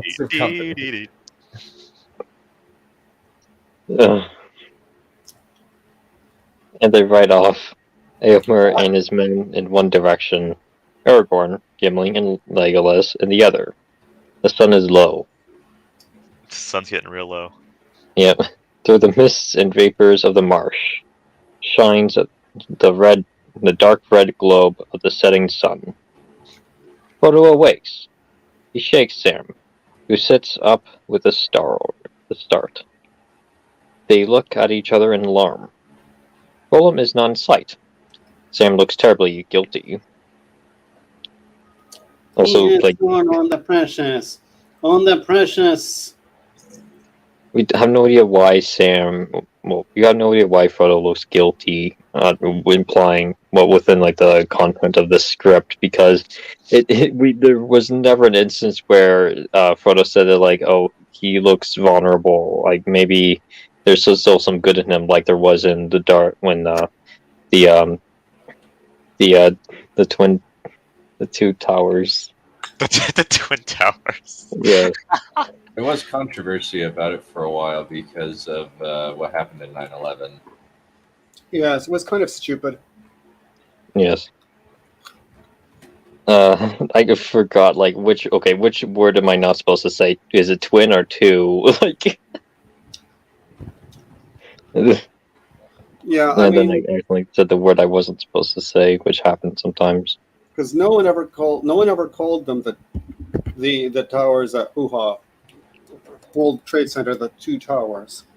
Yes. The twin towers. So Lord of the Rings, World Trade Center 7. Yeah, I know. Big thing about. Anyhow, Sam is startled when he hears Frodo repeating, "On the precious," with extra eases.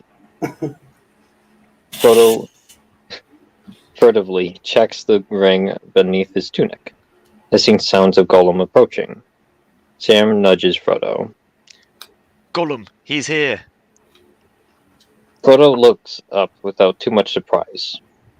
So, can someone else carry on the narration? My mouth has been a bit dry. Soiled with black mud and dripping with slime. Oh no! Good thing I didn't read this. Okay, Gollum walks up to Frodo and Sam. He is happily chewing worms and slavering.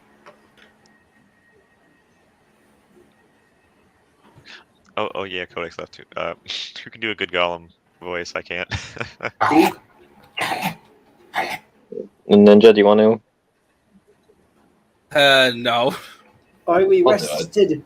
Are we ready to go on, Gollum? I look in disgust at the worms hanging from his mouth. Impressive that he fit that many in his mouth. We was famished. Poor thin him. What sort of bizarre syntax is that, even by Gollum standards? No idea. Frodo walks in Gollum's footsteps, and Sam follows behind. Gollum weaves through an endless network of dark, stagnant pools and soft mires, like Galadriel's Lady. No! Occasionally, through a misty fog, a pale moon shines. Gollum shades his eyes. Frodo glances up from time to time, as though aware of some threatening presence. Gollum looks at Frodo, reading his thoughts, sharing his anxiety. Nice mists. Nice slick mists. I can't catch us. Can't hurt us. Damn, why the mist dummy ficto?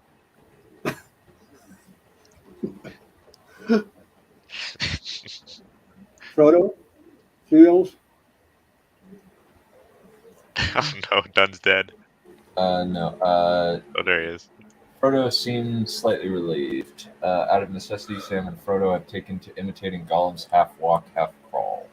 And Sam and Frodo notice pale wisps of light dancing over the bogs. Gollum, what are all these lights? Ellipses.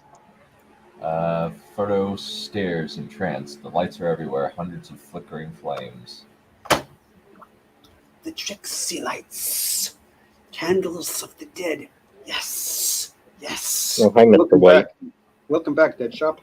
Hey, I think I can maybe actually hear Ninja this time. You know you love Unique New York. Naughty Dog makes cinematic games. You're a fucking retard. Naughty Dog's a piece of shit. What are you talking about? Hey, it works. Yay. Yeah, that was. They did a cinematic masterpiece in like. Last of Us Part 2 was the greatest thing ever since Lord of the Rings. I can hear you on that, and I doubt most people would agree with that. No, I'm just. No, I feel like a fucking retard. Like, there was this point when you first joined and nobody was speaking, and I was like, what's happening here? Yeah, no worries. Yeah. All right. Yeah, that's all of us. Mr. Frodo, don't look at them. Gollum doesn't look at them. Ellipses.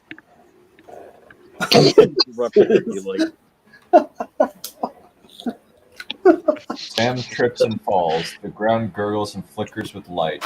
Sam lifts his face out of the bog mud and sees just beneath the muddy waters, rotting cadavers shimmering with luminescent fumes. Sam rises, shaking. Crying and shaking. There are dead things. Dead faces in the water. Ellipses. Frodo is fascinated. Don't forget the ellipsis. Who's Frodo again? I don't know. Frodo was Codex, so we can change it to either Ninja or White. Alright. Alright, Sam, blah blah blah. Elf and fuck me. Of elves, of men, of Is that the request, Mr. Frodo? Huh? Is that a request, Mr. Frodo? No, it's an order.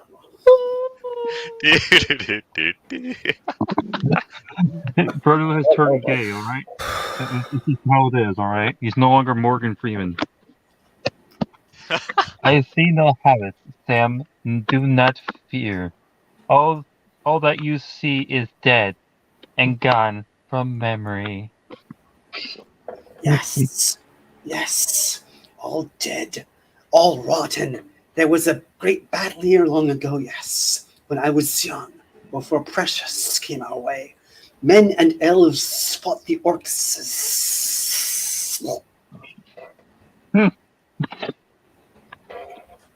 The three continued their uneasy trek.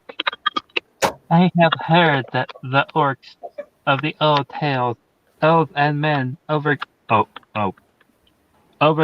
the armies of Sauron, but he came back, and the tale still runs on.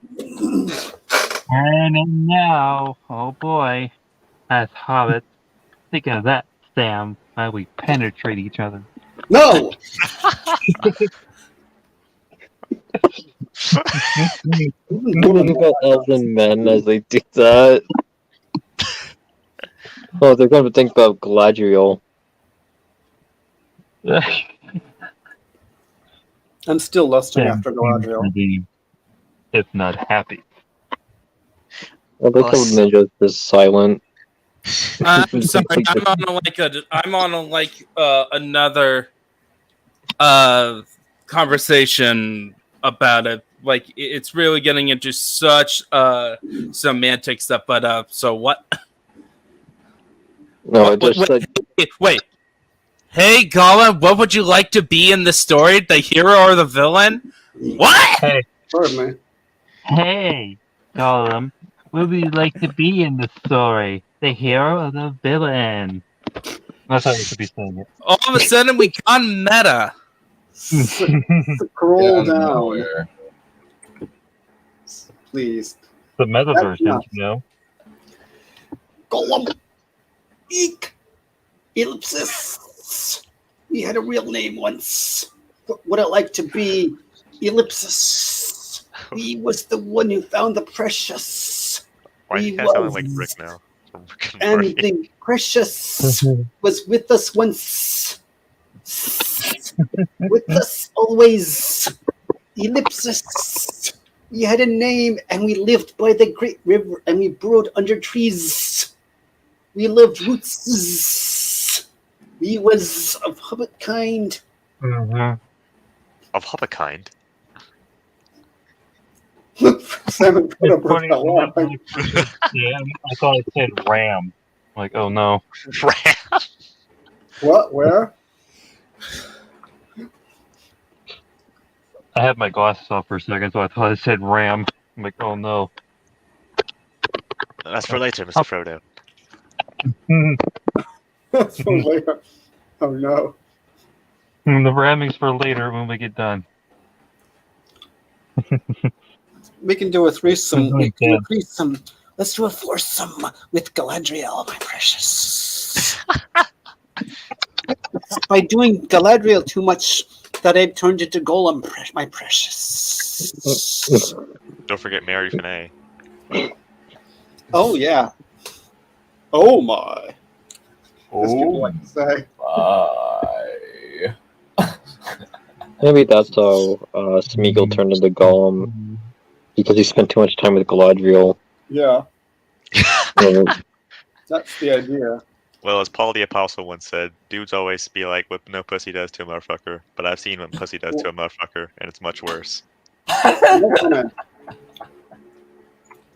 Yep. Paul was always a Chad. Anyway, 3 little golems in a row we shall be.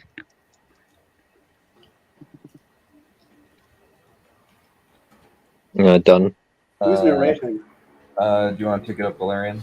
I'm eating lunch, so it's better if I do a character. Okay. Sam and Frodo laugh heartily. They get careless, taking false steps and inking into the bog. Sam pulls Frodo out of a soft patch of mirish swamp. Wow. Can we pull some out of Galadriel? Is that what you're telling me? Mirish swamp, yeah, apparently. She doesn't know how to shave. Yeah. Never was there laughter in this fell land. We also will laugh. I forgot ellipsis. Ellipsis. We will also laugh. The golem that laughs.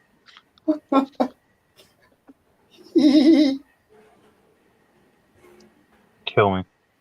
Is that Sorry, you're already dead. You're already dead.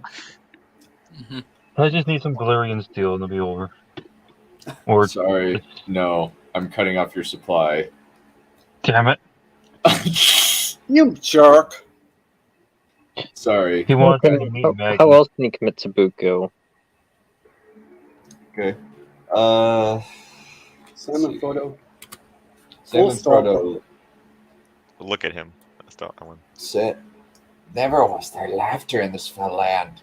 We also will laughs." Oh, I did that bit already. Oh, yeah. Okay.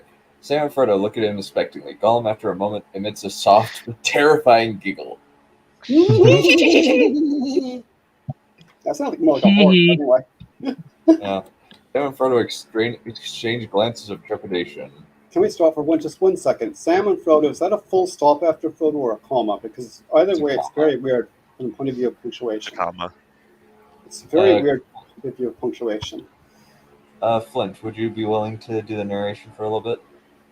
Sure. Terror-stricken, Merry and Pippin stumble over each other as they weave an erratic path through the forest. Suddenly, they see that they are heading straight for a towering figure, cloaked and hooded, who is slowly opening his arms. They grind to a stop and fall in a heap. Kicking up a flurry of leaves, they spin around and rush off frantically in the opposite direction. They scamper through the forest, only to crash into an apparently identical figure. His cloak is flung open, and from it issues a glow of white light. No comment. Galadriel. Oh! Oh! Oh, I'm way back to oh my territory. The tall figure stands above the 2 paralyzed and trembling hobbits, his hands gripping their shoulders. The face which looks down upon the hobbits is that of Gandalf, except that the eyes are white instead of gray, and his expression is intense and pained. Scroll down a bit. Okay. Alright, who's dripping? It's Dripping? Saruman. Oh. The figure begins to talk in a deep voice, as if each word had to be forced out painfully. I can be I can be Gandalf then. Yes, I am Saruman, but as Saruman should have been. Tell me of yourselves. Merry and Pippin are trembling with fear, but Pippin summons up the dregs of his courage. Mary, it's Saruman, the bad wizard. Ellipsis, S, ellipsis, S, ellipsis. Am I trying to get Try and get it's the sword. Mary over here speaking of Morse code. Beep, beep, beep, beep, beep, beep. He's turning into Golem. That's the problem. It's the Galadriel flavored Limbus. It has that effect on people. Oh no, not Gamer Girl Bath Bread. So that's what happened to Golem. Where did that even start, by the way? Like Gamer Girl bathwater? Where the fudge did that come from, anyway? That's a good story for another time. I think it came from like Belly Delphine or something. Yeah, something like that. I can't remember the exact story, but that's pretty accurate, Raptor. So Space Chuck wonders if Golem, while he was captured in Mirkwood, got to receive Tauriel's body. Has there been racism in this script yet? I have no idea. There's been sexism, but no racism. Well, there was some kind of racism against dwarves. There's also been a lot of references to halflings. Yeah, I could sort of excuse the halfling because people in the south just say halfling. That's how they talk. But greedy dwarves, greedy dwarves, dig you greedy dwarf, then he whacks him. Yeah, Gandalf was quite something. Gandalf, and he's back. I wonder if he's even more of a jerk when he comes back from the dead. Yeah. Now I remember that. No shoes, no shirt, no Irish, no dwarves. Yeah, pretty much. Now Pippin addresses the figure, play acting flamboyantly. I'm triggered because play acting reminds me of Elrond's council. Mm-hmm. I am triggered because you're triggered. I'm triggered because Ninja, you're playing Pippin earlier. Who's being Pippin? There we are. And orcs were chasing in all around us. Closing in all around us. Come on, Mary, give us a hand. Mary imitates growling orcs. Good. The figure strains to listen, and his pained expression reveals an inner struggle, as if attempting to break through from a different plane of consciousness. Either that is pained by my rendition of the Gurs. EXT dot marshes. Night. Frodo and Sam are fast asleep. Their bodies are sinking steadily into the quicksand like mire. No comment. Gollum leans over Frodo. His right hand stretches out to Frodo's head, while his left hand is poised above Frodo's chest where the ring lies. Gollum pats Frodo on the head softly. His right hand runs through Frodo's hair. What? Oh no. Nice hobbits. Sleepyheads. Oh no. Oh, no. Golem's grooming them. No. Super sexual. Oh no. Gollum's found a new precious now. Sauron has the moose. Oh god. The right hand clenches Frodo's hair. Pardon me. Should we save them? Should we pull them out, my precious? All capital right hand hesitates and then lets go of the hair. It remains poised above the head. Left hand begins to pry open Frodo's vest to reach the ring.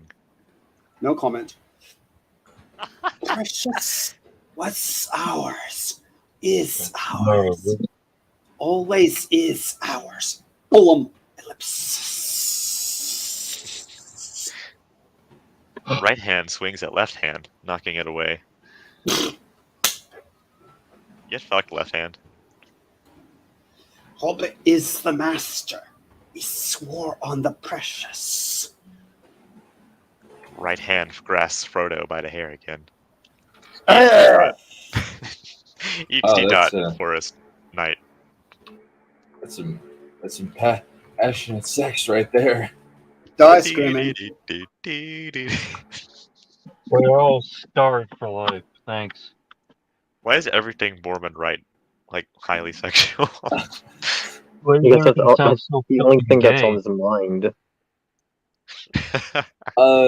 Maybe he had just barely gotten married and he was thinking, I really miss my wife. Let's do something weird. Or maybe his wife made him sleep on the couch. Yeah, like The only time where Ethan had any action was just to conceive his children. Like, there was never any kind of recreational action. Maybe she probably put him on the couch. Actually, no, she kicked him out of the house altogether after she read the script. No, Someone we accidentally see knocked he the- never got to experience the action. She just knocked him out. Yeah, like his actual children are actually from another man. Someone Yeah. actually knocked an entire jar of Viagra into his coffee when he wrote this. Oh my! What is this? And we were prisoners of this great orc who held us by the hair. That's a weird transition. Oh my! Illustrating this, Mary grunts and growls and rips out of the ground 2 great tufts of grass. Fucking grass. He struts up and down, working up the nerve to throw him at the figure. Pippin glances at Mary and shakes his head. Apparently, Pippin is the smart one and Mary is the idiot. Not to mention the one who's always hungry. Well, he is the fat one, after all. Speaking of which,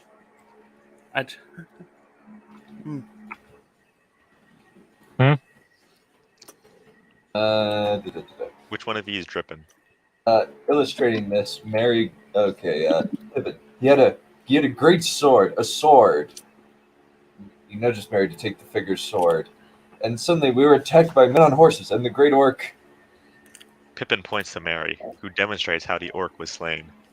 And we go right back to, what is with the ADHD of the script?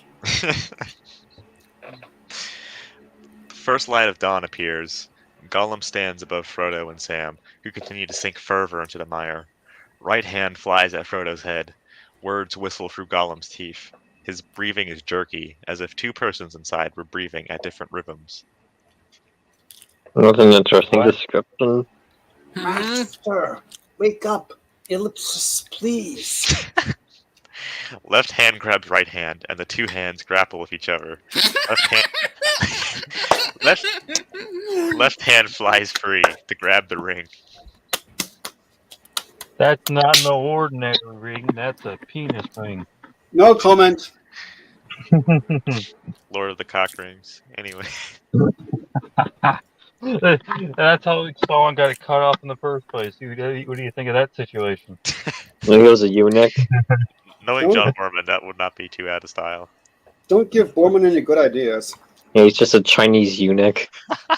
It's just Boorman's watching our stream. Write that down, write that down. Yeah, as soon as it gets chopped off, he suddenly just becomes Chinese. Scroll down, please. Yeah.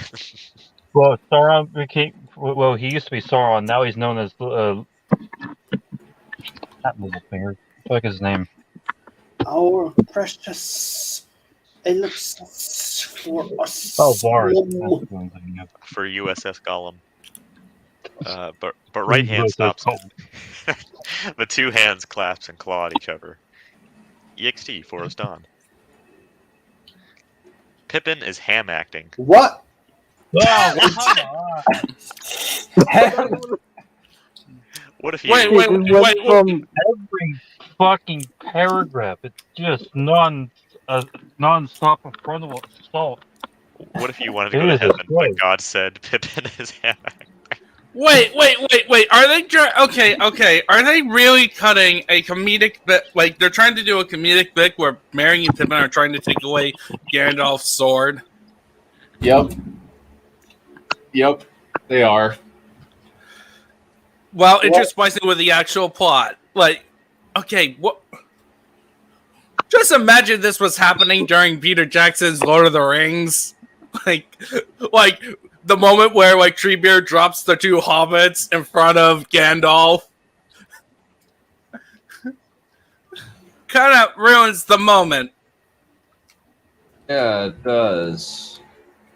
Man, this is such a this is so grueling to get through because the marshes with Sam and Frodo's going at the pace of molasses, and then we have we have barely any new information when it cuts to Pippin. Yeah, you switched it up like, fucking around in the marsh, and then you switched it up fucking around in the forest. yeah, I was like, what the hell? Where the hell are you going, John Boorman? Like, you have an outline. It's not like you're like a Gardner writer who doesn't know what to do with the second act.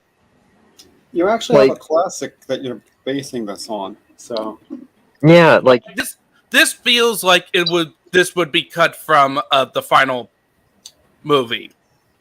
Probably. Like an editor Yeah. would go up to John Boorman, like after them watching through, it's just like, yeah, this needs to be cut. Oh, there's nothing. The previous like a- scene where like Pippin says that they've been like this great orc leader was pulling them by the hair adds nothing. It doesn't, like it actually creates more problems because we don't actually see them escape. yeah. Ninja Chop, you missed the bit from Boorman's biography where he was saying how he was shattered that they rejected his script, and he tried to give it to a bunch of other places like Disney, and they wouldn't take it. And he was meanwhile he was in communication with Tolkien. Tolkien wanted to make good the animation, and he said no. And Boorman says no, it's going to be a live action. And Tolkien was relieved, but then he was spared knowing the outcome by his death. Tolkien was. Okay, so John Boorman tried to pitch this to Disney. And Disney said no, because they're busy ruining the Black Cauldron. Let's just assume that. Did he pitch it up I with the think Galadriel this sex is- scene? I mean, to be fair, this was in the 70s. They were still pretty good. I mean, in the 70s they had. Well, here's the thing: the Black Cauldron is an awful, awful movie. Yeah, It well, is. I'm making the joke because, Black Cauldron was known for being in production hell. So, like, but still, it's just like, but he was still talking to Tolkien. So that means that Tolkien probably have read the script. I hope to God Tolkien didn't read the script, because if he had, he would have been absolutely horrified. You'll be mortified. I mean, Tolkien. If you've seen Tolkien's comments to Zimmerman's scenario, The Zimmerman telegram. I thought you said Zoomerman for a second. I did Zimmerman, yeah. So we keep going. We've been doing. Well, we've been at this for 2 hours. What do you guys think? We're about.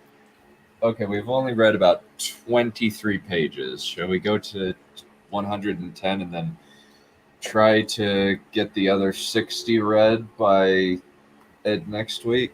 What do you think? I don't mind either way. I'm fine because it seems like the story's just going on is just progressing at a snail's pace. Yeah. It's But not it's really not- that fun. It's not really fun to read. It's just kind of boring. Yeah. Let's keep reading. Let's see. Okay, and a great battle all around us. We walked away, whirling his hands above his head, above us. Men, horses, orcs, swords, and we walked away beneath it all. We did. Pippin walks jauntily away. Merry is puzzled and believes this is the signal to make a bolt for it. Merry, let's show Great Saruman. Great Saruman, lend us your sword. Pippin strives up to the figure, demanding the sword. The figure looks down, seeming to nod. Pippin, with great dancing, extracts the sword from his sheath. The figure does not react. Pippin retreats, sword in hand, terrified, and hands it to Merry. Merry, you do it. Get a piggyback. Oh my God. What am I? Okay, now things are getting interesting. Merry and Pippin are doing a piggyback, and they're gonna try it again. Why? I'm like, this is like, I kind of want the medieval Well- dance part because this is more cringy. Yeah. Merry climbs on Pippin's back, who nearly collapses under his weight, but he keeps up his nervous tirade. And the great orcs were above us, wielding their orc swords, and we just walked away. Merry grunts and groans and wields the sword most awkwardly. Pippin howls, and they charge the figure for the Shire. rock raising eyebrow gif. Did I miss something? I had to leave for a second. Merry and Pippin are encountering what they think is Saruman. They have just stolen his sword, and now with Merry's Merry on grunting top and of groaning. Pippin's back, they're charging Gandalf as if they're like doing what is it? Piggyback lance riding. What the fuck? What? So one of them is apparently Guts, who can wield a two-handed Damn. sword. But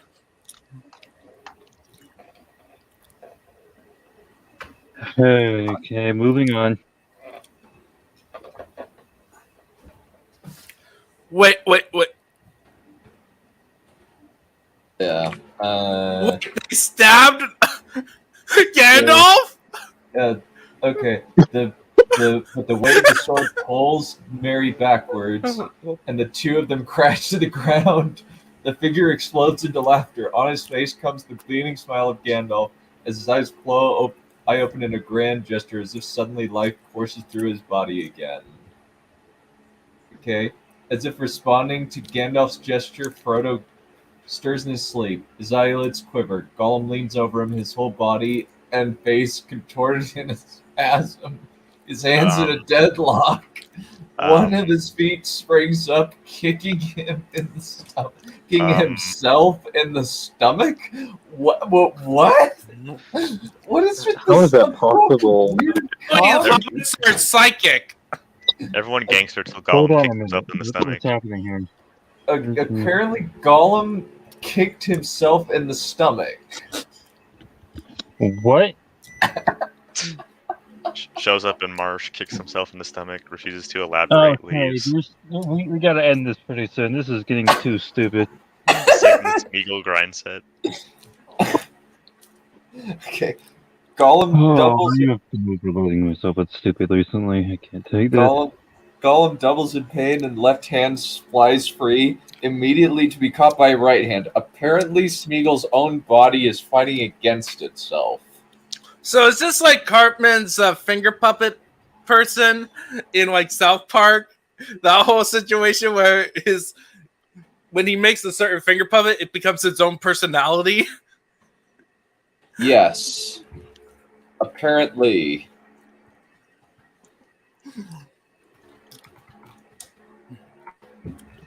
Little hands becoming their own beings. Okay.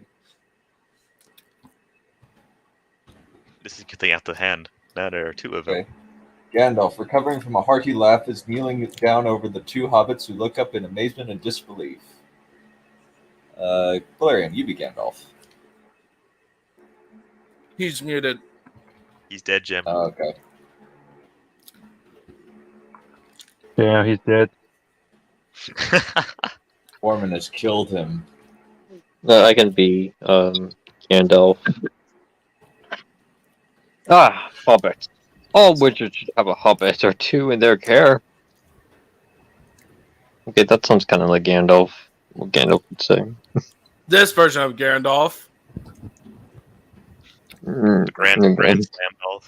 Who's tripping again? I'll do it, I guess. I'm Mary. Oh, I can be Pippin. Gandalf, who talks and lives in riddles. Lives in riddles. Me and the boys living in riddles. The town called Riddles.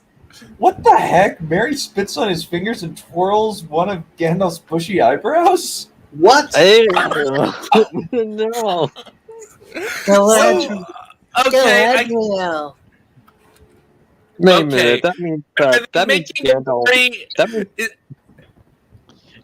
Gandalf is reciprocating to this. Like he intentionally bowed down to get to Mary's height, just so Mary could. Oh no! They're on the ground, like he's leaning over them. But props to Gandalf first.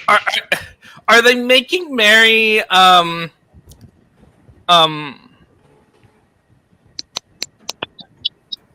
the spectrum? Let's go with yes, probably.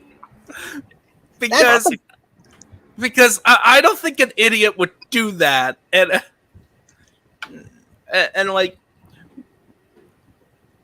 that's kind of insulting.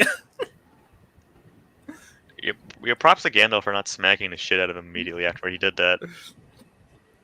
Well, he probably secretly enjoys it because he knows what's gonna come later. Oh no! Oh no! Do I want to know? Look, based on the writing of the script early on with Gandalf, like,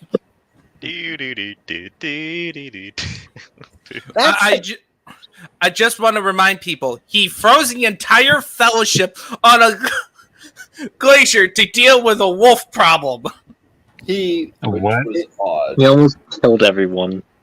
and after that he What? Hold on a minute. What did you say? The Fellowship was attacked by wolves, like wolf creatures. Basically, giant white werewolves.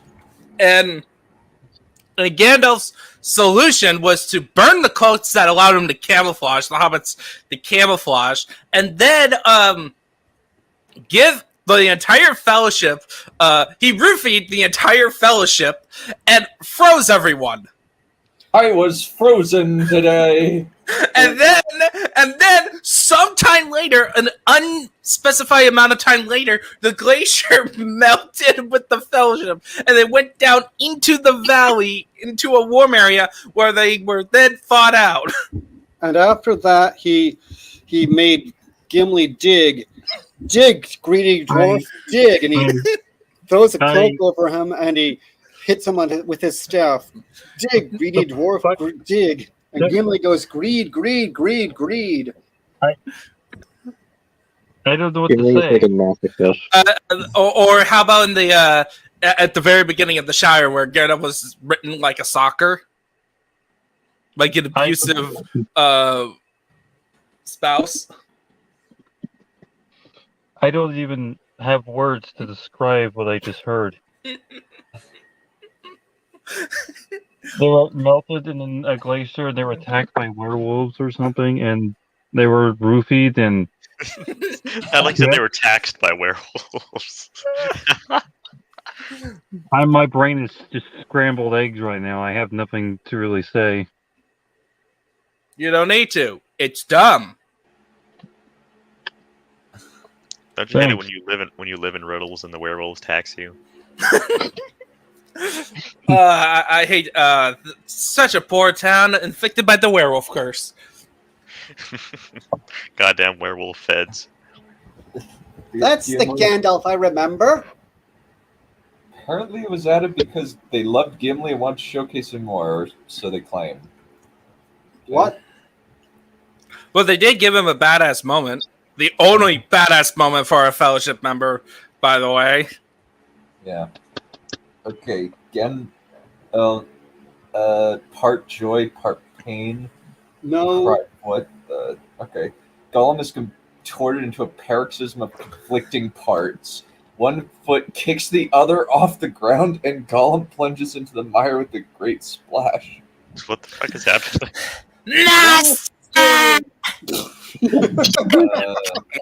Who can read the thing? Oh, do you want me to continue? Or? Yes, please. Okay. Frodo awakes and frantically struggles to escape from the mire. His hand clings to a rotting rock, and he begins to pull himself out. There's a rock of rot. Sam! You know, good point. How does a rock rot? How much rot does a rock rot? If a rock rot, you know the thing. Sam awakens with a start, the mire already bubbling about his lips. He grasps Frodo's hand, and he scrambles out. Frodo thrusts out his hand to Gollum, who reaches out to grab it, but his other hand prevents him. Amid hisses and a confusion of half-formed words, Gollum, the prey to paroxysms, sinks swiftly into the mire. Okay. Huh? Oh. Huh? But I beg your pardon. Frodo. Who's Frodo? Oh, Gollum! You swore on the precious to take us to Mordor! Gollum's face, twisted in agony, is almost engulfed. Engulfed in what? Don't worry about it. We did! Gollum! Gollum! Okay. Sam grasps Frodo and points behind him. Frodo turns, and above him, just a few feet away, the great wall of Mordor rises out of the marshes. Gollum has sunk beneath the mire. What? That's what it says. Don't you know, if you trade Gollum, you get a big-ass wall behind you? Don't you know? So Gollum is sunk into the mire, and we know what we're all thinking. We're all thinking about Galadriel.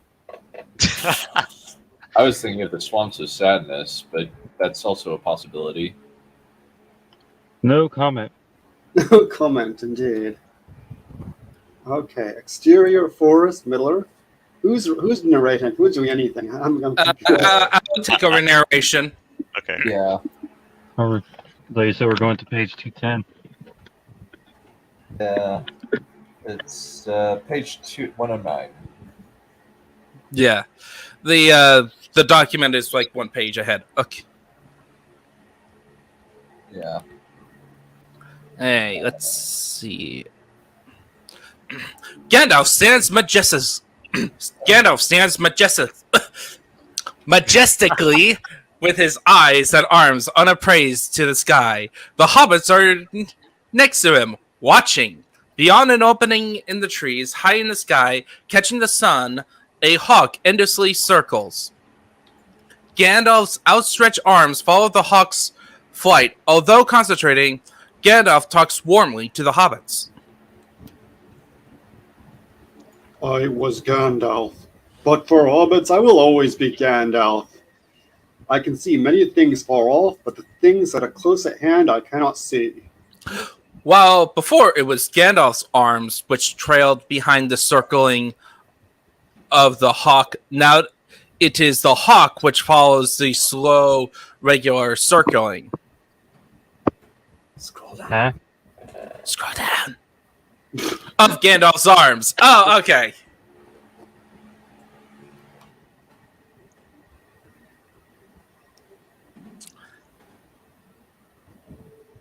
Riddles! The power of wizards! The hawk descends on a winding spiral, alights Gandalf's arms. He grasps the hawk's head firmly and stares deep into its eyes. Oh, so the hawk's... Okay, whatever. He sees, fragmented and scrambled, the sight that the hawk's eyes has taken in. While soaring above Middle-earth, the pressure of Gandalf's heads regulates the flow and speed of the images. What the? Okay! First, he sees three horsemen galloping at great speed. They are Aragorn, Gimli, and Legolas. So now he can just grab a bird and just see through their minds and memories. Apparently, he can control based on the pressure he gets in the bird's neck. Yeah, Gandalf can control the laws of physics with just a single hand. This is absolute madness. Yeah. There rides mighty Aragorn, and an elf and dwarf ride at his side. Where's Frodo? Does Aragorn bear the ring? If I have doubts, the enemy will share my doubts. This I know, because I have become more like the Dark Lord. Hobbits, your Gandalf is dangerous. He gets carried away. He gets carried away. Don't get carried away, Gandalf. He gets carried away in the hawk's eye, a view of which saw Wisp diving for a kill. It plunges towards a fleeing rat, and blood spurts as the claws sink in. So are we talking Rat Patrol? Maybe. So Gandalf is actually a pest exterminator. I was thinking also sex pest, but that works too. No, they're all sex pests. Yeah, everyone in this world is just that by default. Yeah. Everyone goes by porn logic. Yeah. More dangerous than anything you will ever meet, unless you are brought alive before Sauron himself. Then, on the great panorama of the marshes, he sees two little figures asleep whom he makes out to be Sam and Frodo. Ah. Sam and Frodo live? Sam and Frodo lives? Alive beyond our reach. As if the hawk were avoiding Mordor, its view sweeps away from the marshes, but not before Gandalf glimpses the dark, gloomy pall of smoke tumbling across the sky from Mount Doom. Then Gandalf sees the Nazgul. Okay. Do we want to keep going? And let me actually stop sharing for a second so I don't spoil it. See if it keeps going until the very end. Okay, let's see. What do we got? What is We it? may as well at least finish the section we were on. Okay, it's at 11. Okay, so it literally does. It has 177 pages, not 178 pages. So it's this whole thing, this whole dang thing that we're going to have to read. Oh my god. Oh wow. So how would you rate this compared to Fire Cannot Kill a Dragon? Fire Cannot Kill a Dragon has more human rights violations, but this is worse content than even Game of Thrones Season 8. For me, this is the standard to see how bad the Rings of Power is. It's not going to be this bad. I say never. Rings of Power would be like, hold my beer. It may be more boring than It's gonna be. If it's bad, it's gonna be more boring. Yeah. Or it's gonna be like every fucking Star Wars show that came out.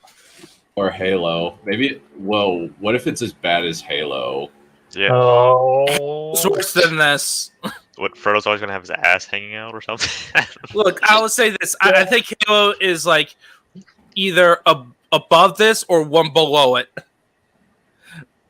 Yeah, because Halo TV show that almost has nothing to do with the source material. Yeah. Same with this. This one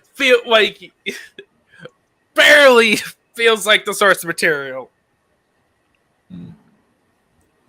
Okay. So this is actually a tier above the Halo TV show.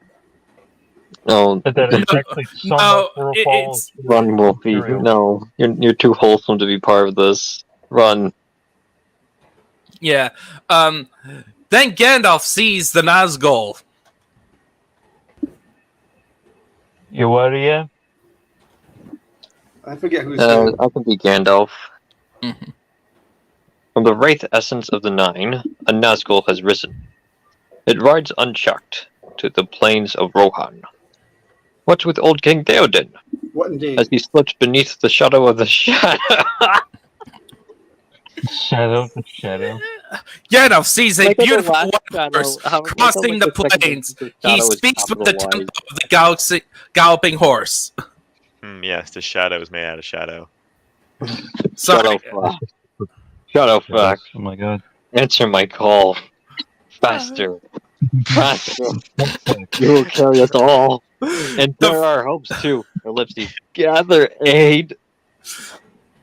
The fast gallop of a horse is heard approaching. The hawk startles and takes to the air.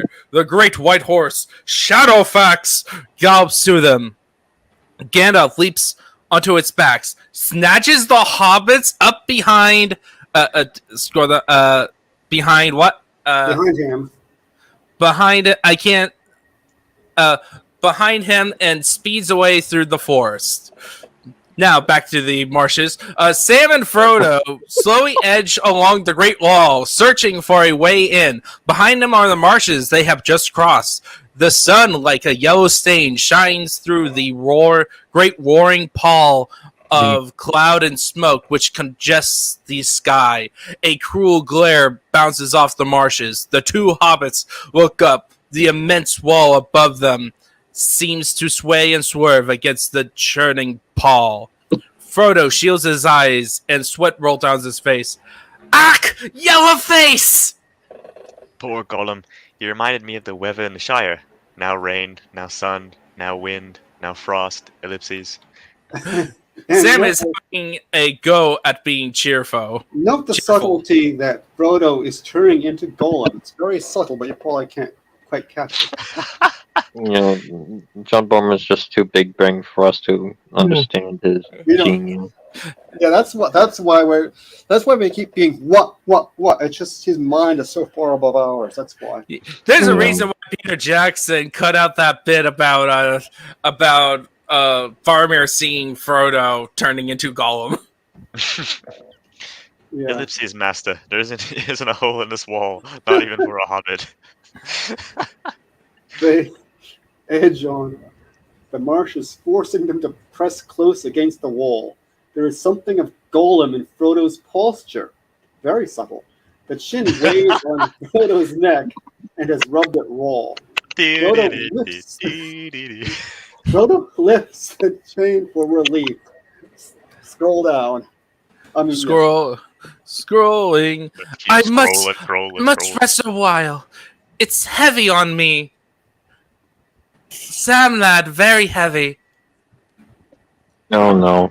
Man, the writing here is getting worse.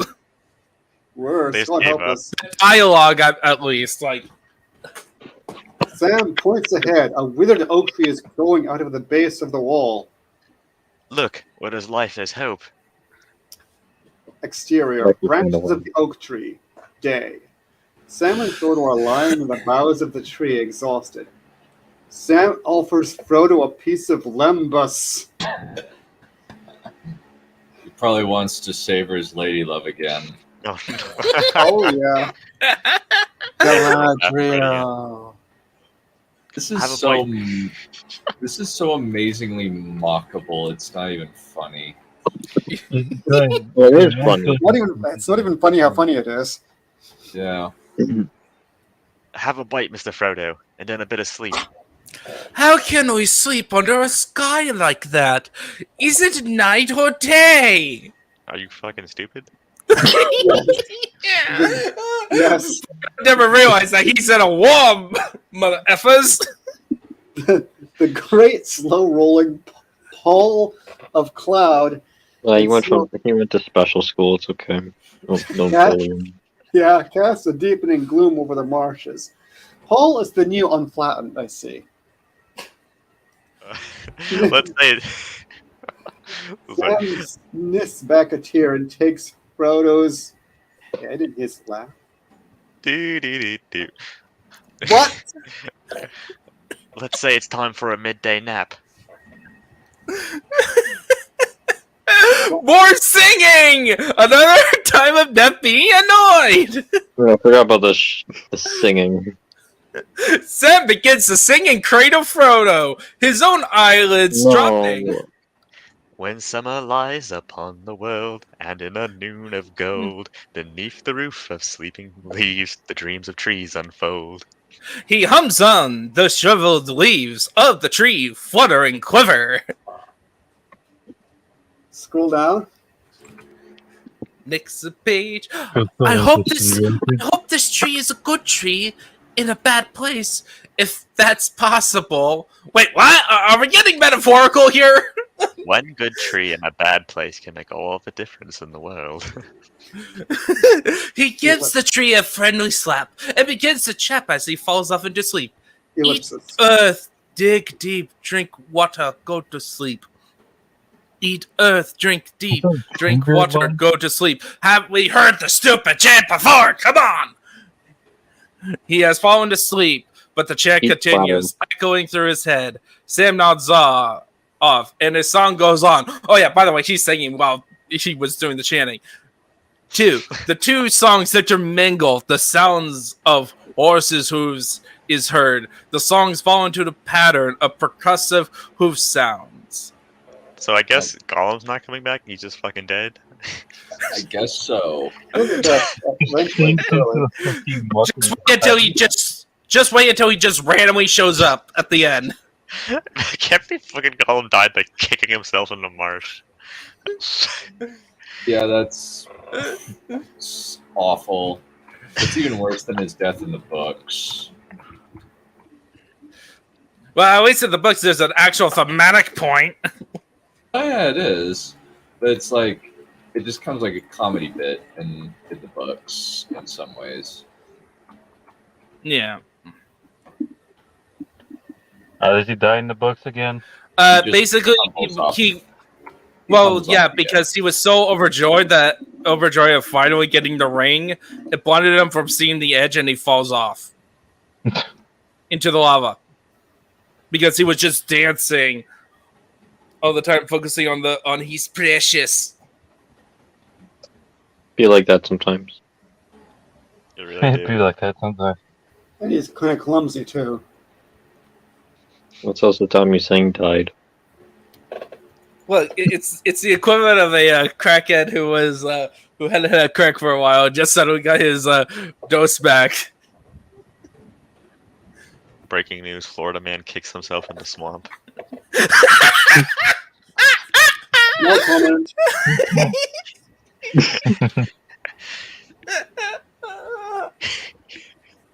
Man, you really got to be really flexible to kick yourself. In the stomach, no less. With such force that launches you into a swamp. And then just No, I just imagine he's like supposed to be this very important character, and then in this script, and then the last time we see him, he just sinks into the freaking swamp for no reason, and that's just it. Gollum kicks himself at Mach 2 into the marsh. Okay.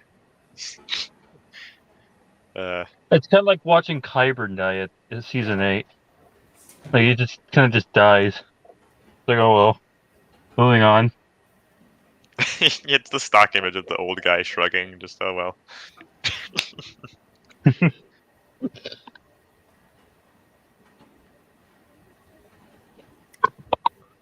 All right. That's a lot Here, of what's happening? Along a path lined with oak trees, Gandalf, his white cloaked billowy, gallops Shadowfax up to the gatehouse.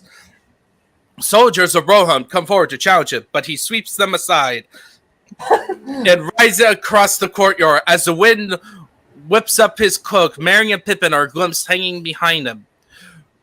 Gandalf drives his horse down it.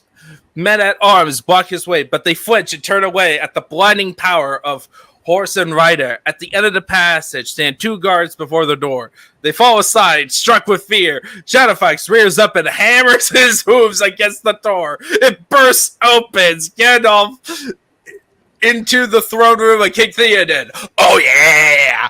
Oh, it looks awesome. Imagine the dramatic music too. Yeah. Yeah, he just Kool-Aid himself inside. Kool-Aid man. No, it'll play Back in Black.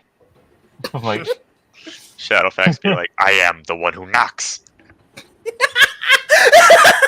Yeah, a large hall decorated with high beamed roof supported by carved wooden pillars, decorated with skulls of horses. What the? Okay. Okay, metal, I guess. Okay. Are we in a western now? It has a rough-hewn air of a tough Spartan people. Tapestries drape the walls, telling of the martial deeds of the riders of Rohan, but superimposed on the masculine, rugged structure are more sophisticated decorations. Delicate drapes hang down the beams and winds along the columns, obstructing the openings to the air and light. The hall is in dimness. The court lounges in post-perennial content as musicians play lutes and lyres, and a girl in wispy veils perform a graceful dance. What? Okay. Is this the magical brothel they were talking about? Yeah, the word is postprandial, actually, after a meal. So I'm trying to understand the imagery here. So in the books, in the movies, it's more like I think the books lean more into like Anglo-Saxon, Celtic. Like I think more the of it. idea is if the Saxons had a cavalry. Yeah, yeah, and then we got more. We got that with the movies, plus some Celtic stuff. And this one. So first so we have horse skulls and Spartans. So now I'm thinking of Spartans. Yeah, John Halo is there. Yep. Oh Yeah, okay, and then all of a sudden I'm having now an imagery of Arabia. Yeah. What? The mixing here is odd. Yeah, like Arabia with Spartans seems like a cool combination. But not for Rohan. So basically, it's an Anglo-Saxon. It's a masculine Anglo-Saxon Arabian Spartan mix. Yeah, it looks like it. Yeah, William Goldberg had a field day with this. With a little bit of Gothic Cathedral thrown in, possibly. Can't believe This Master legit Chiefs makes came zero back. sense. This legit makes no sense at all to me. Yeah. Also, don't forget the musicians and the stripper too.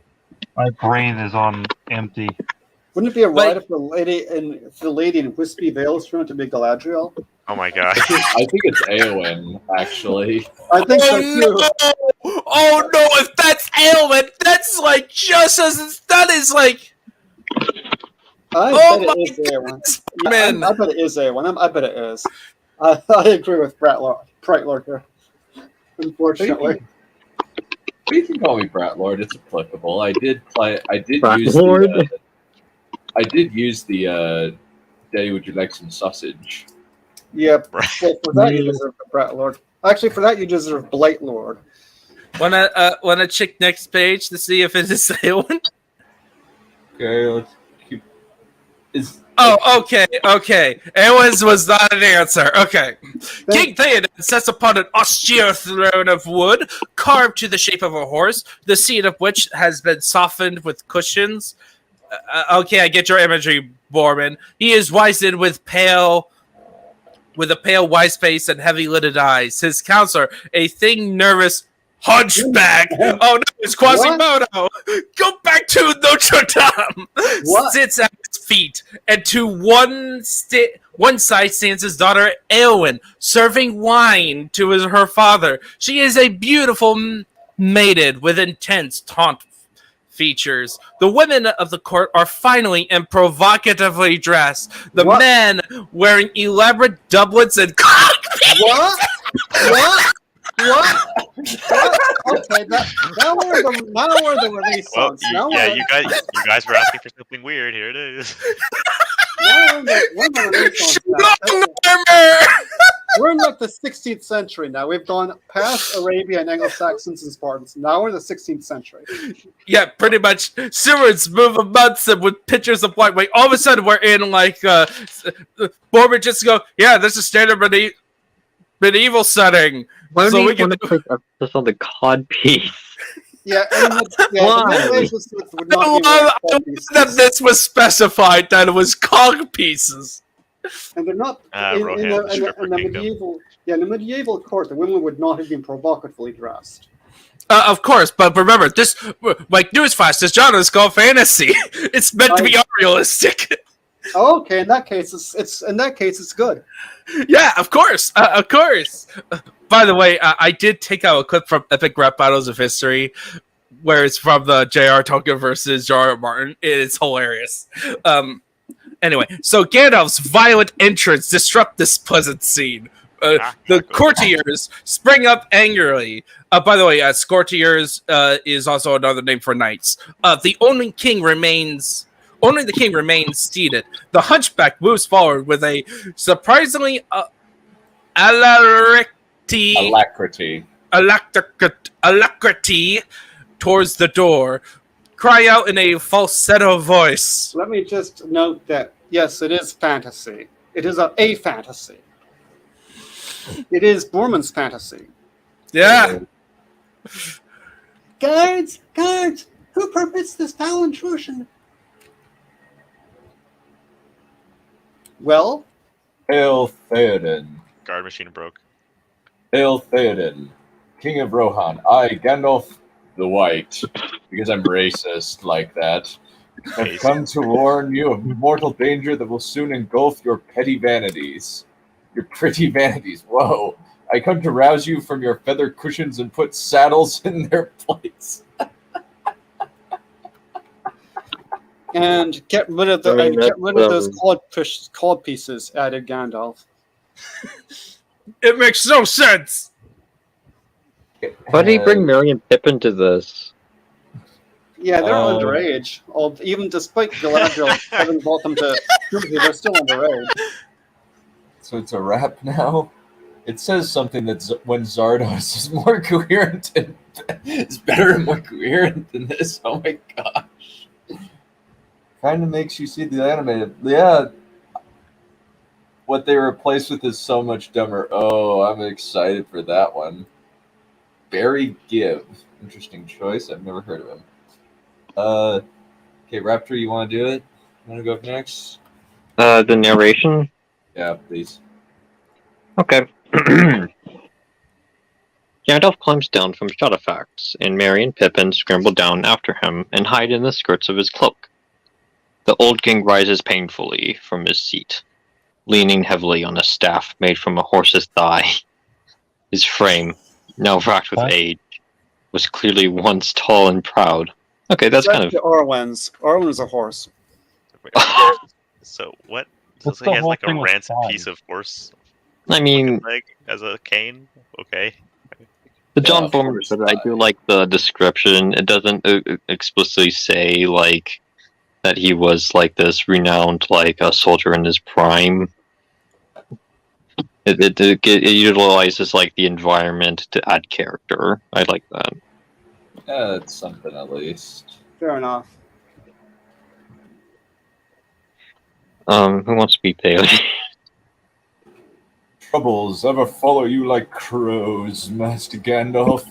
There is no welcome for you here.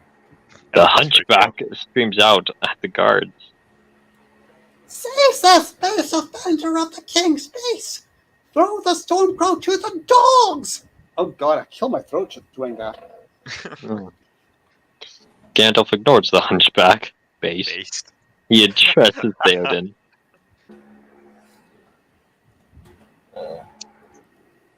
Flint, do you want to be Gandalf?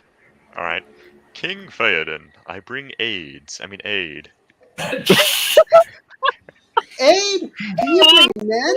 Horses? Are these your warriors? Besides, we already have aids here. What?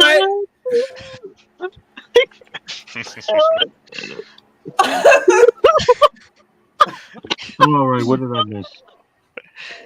Apparently, Gandalf brings AIDS. They don't call him Gandalf the Gay for nothing. Oh boy, he just doesn't end, does it? He just keeps on going. It's like the Energizer Bunny's gay. The hunchback darts forward and pulls Merry and Pippin from under Gandalf's cloak. What? What? I feel like Why? Why would Gandalf allow this? Why would he want to do so? The courtiers laugh at the cowering hobbits, but Gandalf swings his staff and it cracks ominously. Pardon me. Why would it be ominous? The hunchback drops the hobbits and scampers back to the king. Why did he try to take them? Yeah, that makes no sense. Because he needed to up the tension of the scene. It's not based off of character motivation, therefore it's bad writing. Yeah, I know. I'm just explaining the thought process. I'm not saying it was a good decision. I know. The thought process was, oh man, these drugs are really, yeah, man. Like, wow, man. These drugs are something. These AIDS are something. Cocaine Yeah, the thought process was, what did you put in this coffee, man? Okay, Keep your forked tongue behind your teeth, worm tongue. I have not passed through fire and death to bandy crooked words of one who secretly serves the Dark Lord of Mordor. Shock greets this accusation. Wormtongue, the hunchback, appeals to the king. Lies and slander! I sound like a decrepit old lady. Lies and slander! Done. You're the King Theoden, who's angry. Stormcrow, you are a picker of bones, a carrion fowl that grows fat on war. He points to Wormtongue. He has counseled me and kept these lands in peace through troubled times. Can one worm have eaten out the heart of a great people? I spit on your guards. I set my halflings against your paltry soldiers. What? What? Paltry, you say? No, but wait. Gandalf kicks Merry and Pippin forward. Stirred by his wife, they drop their sword. So he's setting Merry and Pippin again. It would be more impressive. Like, what would be a more impressive entourage to convince Theoden on this point? 2 idiot hobbits or 3 warriors, which includes a ranger, an elf prince, and a dwarf. Behold my master attack, fool of a took. Kicks him. He throws. Oh God! Pardon me. Are these the weapons of the riders of Rohan? Silks and satins? I don't know. So basically, Boorman is very much anti-flamboyant gay. Yeah, you can be gay as long as you're Spartan about it. Yeah, as long as you're Master Cheeks. He swirls the cloth about his head. It twirls and coils in the air, forming strange shapes. The courtiers watch, mesmerized. Will you hear the truth, or turn away my tale before it strikes your ears? Someone else can do the hunchback. I killed my throat. Wait. Wizard tricks! Rimmercraft! My lord, expel them before you are bewitched! Wormtongue is just gobble. Yeah. Eowyn leans over and speaks softly to her father, but not without sarcasm. They already ruined her in one sentence. Whoever. What sentence? How is that possible? Wait. It should be sarcastic. What? Okay, what? Okay, I was just distracted for a second. Then I look back. What? Boorman! What is with you and ruining What is... Why do I have to play the role of, like, now I have to put on my problem glasses and say, Boorman, you're such a sexist. Like, why are you being such horrible treatment of Tolkien's female characters? Because Boorman is... I think that Boorman is an actual misogynist. Like, legit, unironically, he is clearly a misogynist. This is some of the sexist writing I've ever seen. Michael Bay is not... Okay, Michael Bay is worse, technically, but this is pretty bad. At least Michael Bay does lip service. Yeah. Okay, so Theoden does not respond to his daughter or to the hunchback's plea. He remains impassive, allowing events to take their course. Gandalf has become trance-like. Oh. He begins to speak softly. In Moria I fell, caught in the coils of the Balrog. At the mention of this name, a gasp breaks out from the court. Geez, Oh, that's like a Gandalf paragraph. Doug, you scroll down so I can get the whole thing in one. Oh, done. What's the point of this? Well, I have to read this wall of text. Deep into the abyss, beyond light and knowledge we fell. His fire was about me, and I was burned. But his fire was quenched by a cold that was the tide of death. And now he was a thing of slime, stronger than a strangling snake. We fought under the living earth, where time is not counted. Far below the deepest delvings of the dwarves, the world is gnawed by nameless things. Even Sauron knows them not. Darkness took me. I strayed out of thought and time. I was broken, naked on the hard horn of the world. Long lay I so. Then came faint to my ears the gathered rumors of all lands, the springing and the dying, the singing and the weeping. Scroll down. I got a question before we continue. Okay. Why is he making this talking about how he lived now and not like, with the hobbits? Good question. That's right. Anyway, and the slow, everlasting groan of overburdened stone. Then came a vision of the agony of Middle-earth. My heart was open to all the hurts of the world. The evil of Sauron pressed upon me, crushing me. The life that has lived in me, in all my forms, ebbed away. But the silly voice called me back. What? The hobbit voice. And I had a dream of halflings. They were sore afraid, yet braver than many kings. They were foolish, yet wiser than many wizards. They lived in despair, yet they found hope. Their spirits drew me back from the everlasting night. Question. Question. What are Aragorn, Legolas, and Gimli doing at this point? I have absolutely no idea. Yeah, we haven't heard of any of them from like 20 pages. Yeah, I'm assuming the only thing I can think of, they're just going straight for Minas Tirith. Oh. Okay. They just straight up abandoned their quest to rescue their hobbit friends. No, they put on the plot ring on their finger, which makes them invisible to the plot. His voice now rises and grows. He thunders out. Now in this world there still remains a short time of doubt. Now we must risk all for one last battle against the evil that would overwhelm us. And you, Theoden, lord of these great lands, shall turn the scales. Ride out once more, old man. Listen to the hooves that surely beat in your great heart. Good job. The court is transfixed by Gandalf's words. Only now do the courtiers dare breathe. They were holding their breath throughout the entire paragraph. The young burst. Try not to breathe. Out with the young burst out with wild cheers. Theoden rises to his feet. A smile breaks across his face, dispelling the wrinkles of age. Oh, that's what it gets better. All rain, all war, sing urgent to the young. I do not see this one as special as you claim, but I should ride again.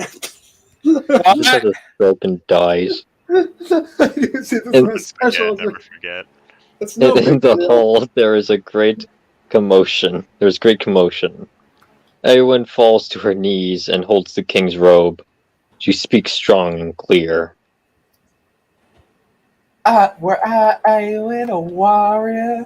And my king's daughter? No! Oh, no. Southern Eowyn done no! Why is she Southern Belle? No Southern Belle! That was all shit for Arwen! So you have to do something else! Oh, were I a warrior and not a king's daughter? I would have left in my saddle while he spoke. Spit into the nearby bucket. Meanwhile, Wormtongue throws himself at Theoden dagger in hand. Okay, that's not proper grammar.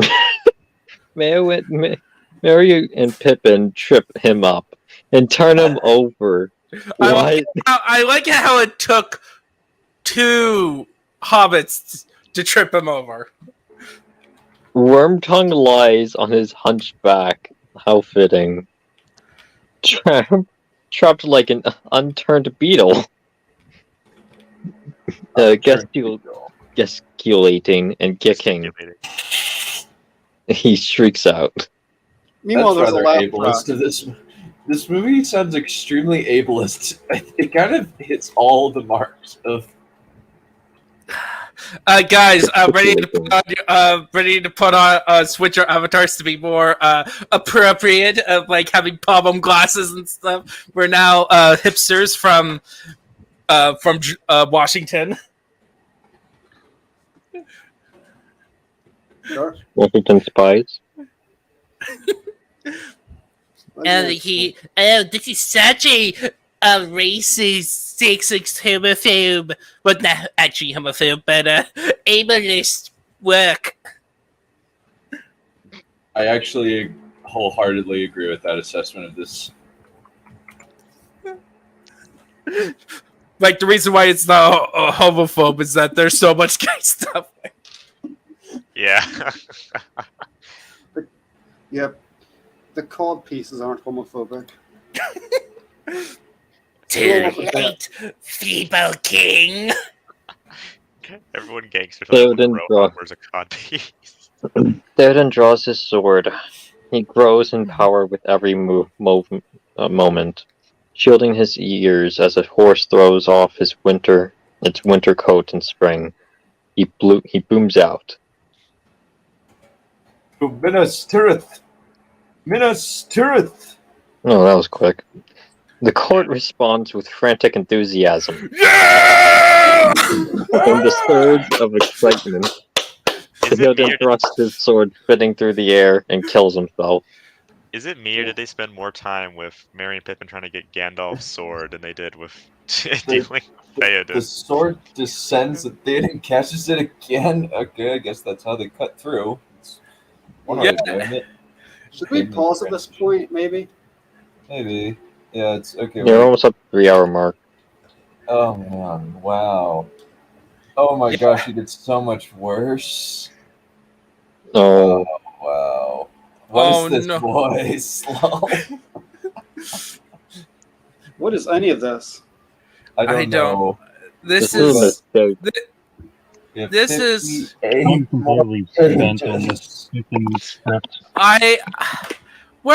So are we really just having Aragorn, Legolas, and Gimli just going straight for Minas Tirith?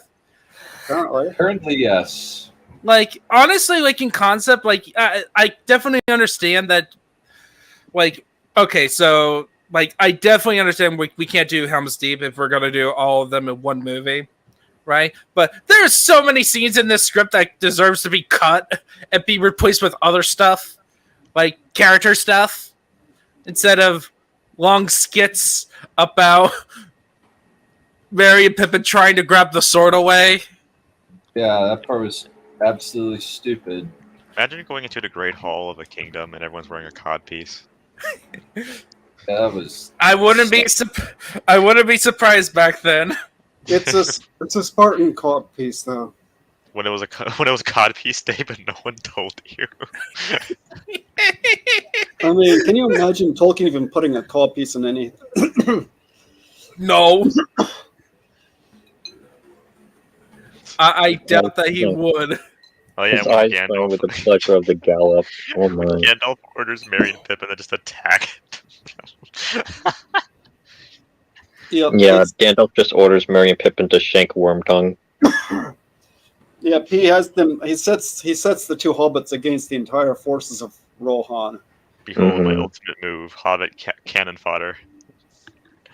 No. Wouldn't be a riot if the Black Watch, which was a Canadian unit in World War II, that was essentially just used as cannon fodder, especially during like Market Garden. Wouldn't it be a riot if he did send Merry and Pippin against him, but the soldiers of Rohan easily killed Merry and Pippin? It would be hilarious, yeah. Yeah. Yeah. What if Pippin becomes the king of Minas Tirith by the end of this? Kind of like O'Brien was the king after Game of Thrones. That would be something. It would be terrible, but it would be something. It would certainly exist if it did. So, what do you guys think? You guys all spent on this, or you still guys keep going? I think we're pretty much at Yeah, I think usually it's a like good stopping point. yeah, if it reaches like slightly above 3 hours, it's usually a sign that we need to end it. Yeah. So we got past around like 40 pages. Yeah, just this script is something special. Yep. Understatement of the year. And it's written by people who wear helmets. Yeah, Mhm. like I can't. What a pacing is awful. Yep. Like a mix. Like it's slow when it doesn't need to be slow, and fast where it needs to be slow. Yeah, I think all of us will leave this. We'll leave this VC being changed. I'm just tired. I feel like I need another 5 hours nap. Who's the Or coffee. least? Who's the least ruined character? The least ruin. Legolas. I guess maybe. Yeah, maybe. Yeah, Legolas and Gimli. Because they don't Well, utilize them. it was already shown that Gimli's a bit of a masochist. Yeah, but And- then they gave him such a badass moment, like the only badass moment. Well, he kind of like he doesn't challenge Gandalf when he like clearly insults him. He just like submits to it. That's pathetic. But then they have him kill a bunch of orcs by himself. Mm. Yeah, it's He's still ruined. It's like Aragorn. He's ruined because like his introduction he fails spectacularly, Mm-hmm. and then that scene with Arwen, like Arwen got horribly ruined. Elrond was not as ruined as much. No, she's only a 13-year-old who's and they kiss her dress. Elrond was somehow- okay. He somehow managed to ruin Gollum. How is that possible? Yeah, my favorite part was when he roundhouse kicked himself to Brazil. That was pretty good. It would be funny he if he returns somehow. They're not gonna explain. He kicked himself in the stomach to Belize. Somehow, Gollum has returned. Explaining shit. Somehow Gollum has returned to the. Yeah, he'll be in like the final page. He won't even be at Mount Doom. He'll just be vibing in the Shire. Yeah. Well, I think that now that we are at the 3-hour mark, next week, I overestimated our capabilities. If I thought that we could make this in one go, No way, we couldn't. No. No, there's just so much. There's so much to dissect. Yeah, we only got through about 40 pages. I A little need less coffee next time I do this because I'm just wiped out halfway through this. Mm-hmm. Yeah. Yeah, even I'm drained. That's quite an accomplishment. We have 59 pages left on this script. So that means like roughly around like 2 more sessions at the very max. Yeah. Before 2 it's more at over. the max. Yeah. Yeah, probably a couple more. Yeah. How many do you think will be just descriptions? A whole lot. I have no idea. It's gonna be really freaking weird. Why do we need so much descriptions, anyways? Because it's a script and they're describing a fantasy world, and it's less than if it were a Game of Thrones script, because David Benioff has never read a screenwriting manual and has bragged about this. I don't care. This is a fact. I am not going to back down from this.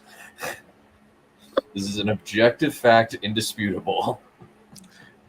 You know, reading this makes me actually just, you know what, I'm going to try my Isekai Mecha, like, try to write out the first quote-unquote chapter as a script. Yeah. Movie script to see if I could do better. Well, I think we You will probably have to will. end it there. I have an appointment that I need to get to. But we will see you guys later. And I think we'll end with this. You are a pathetic junkie! Too stupid to understand and follow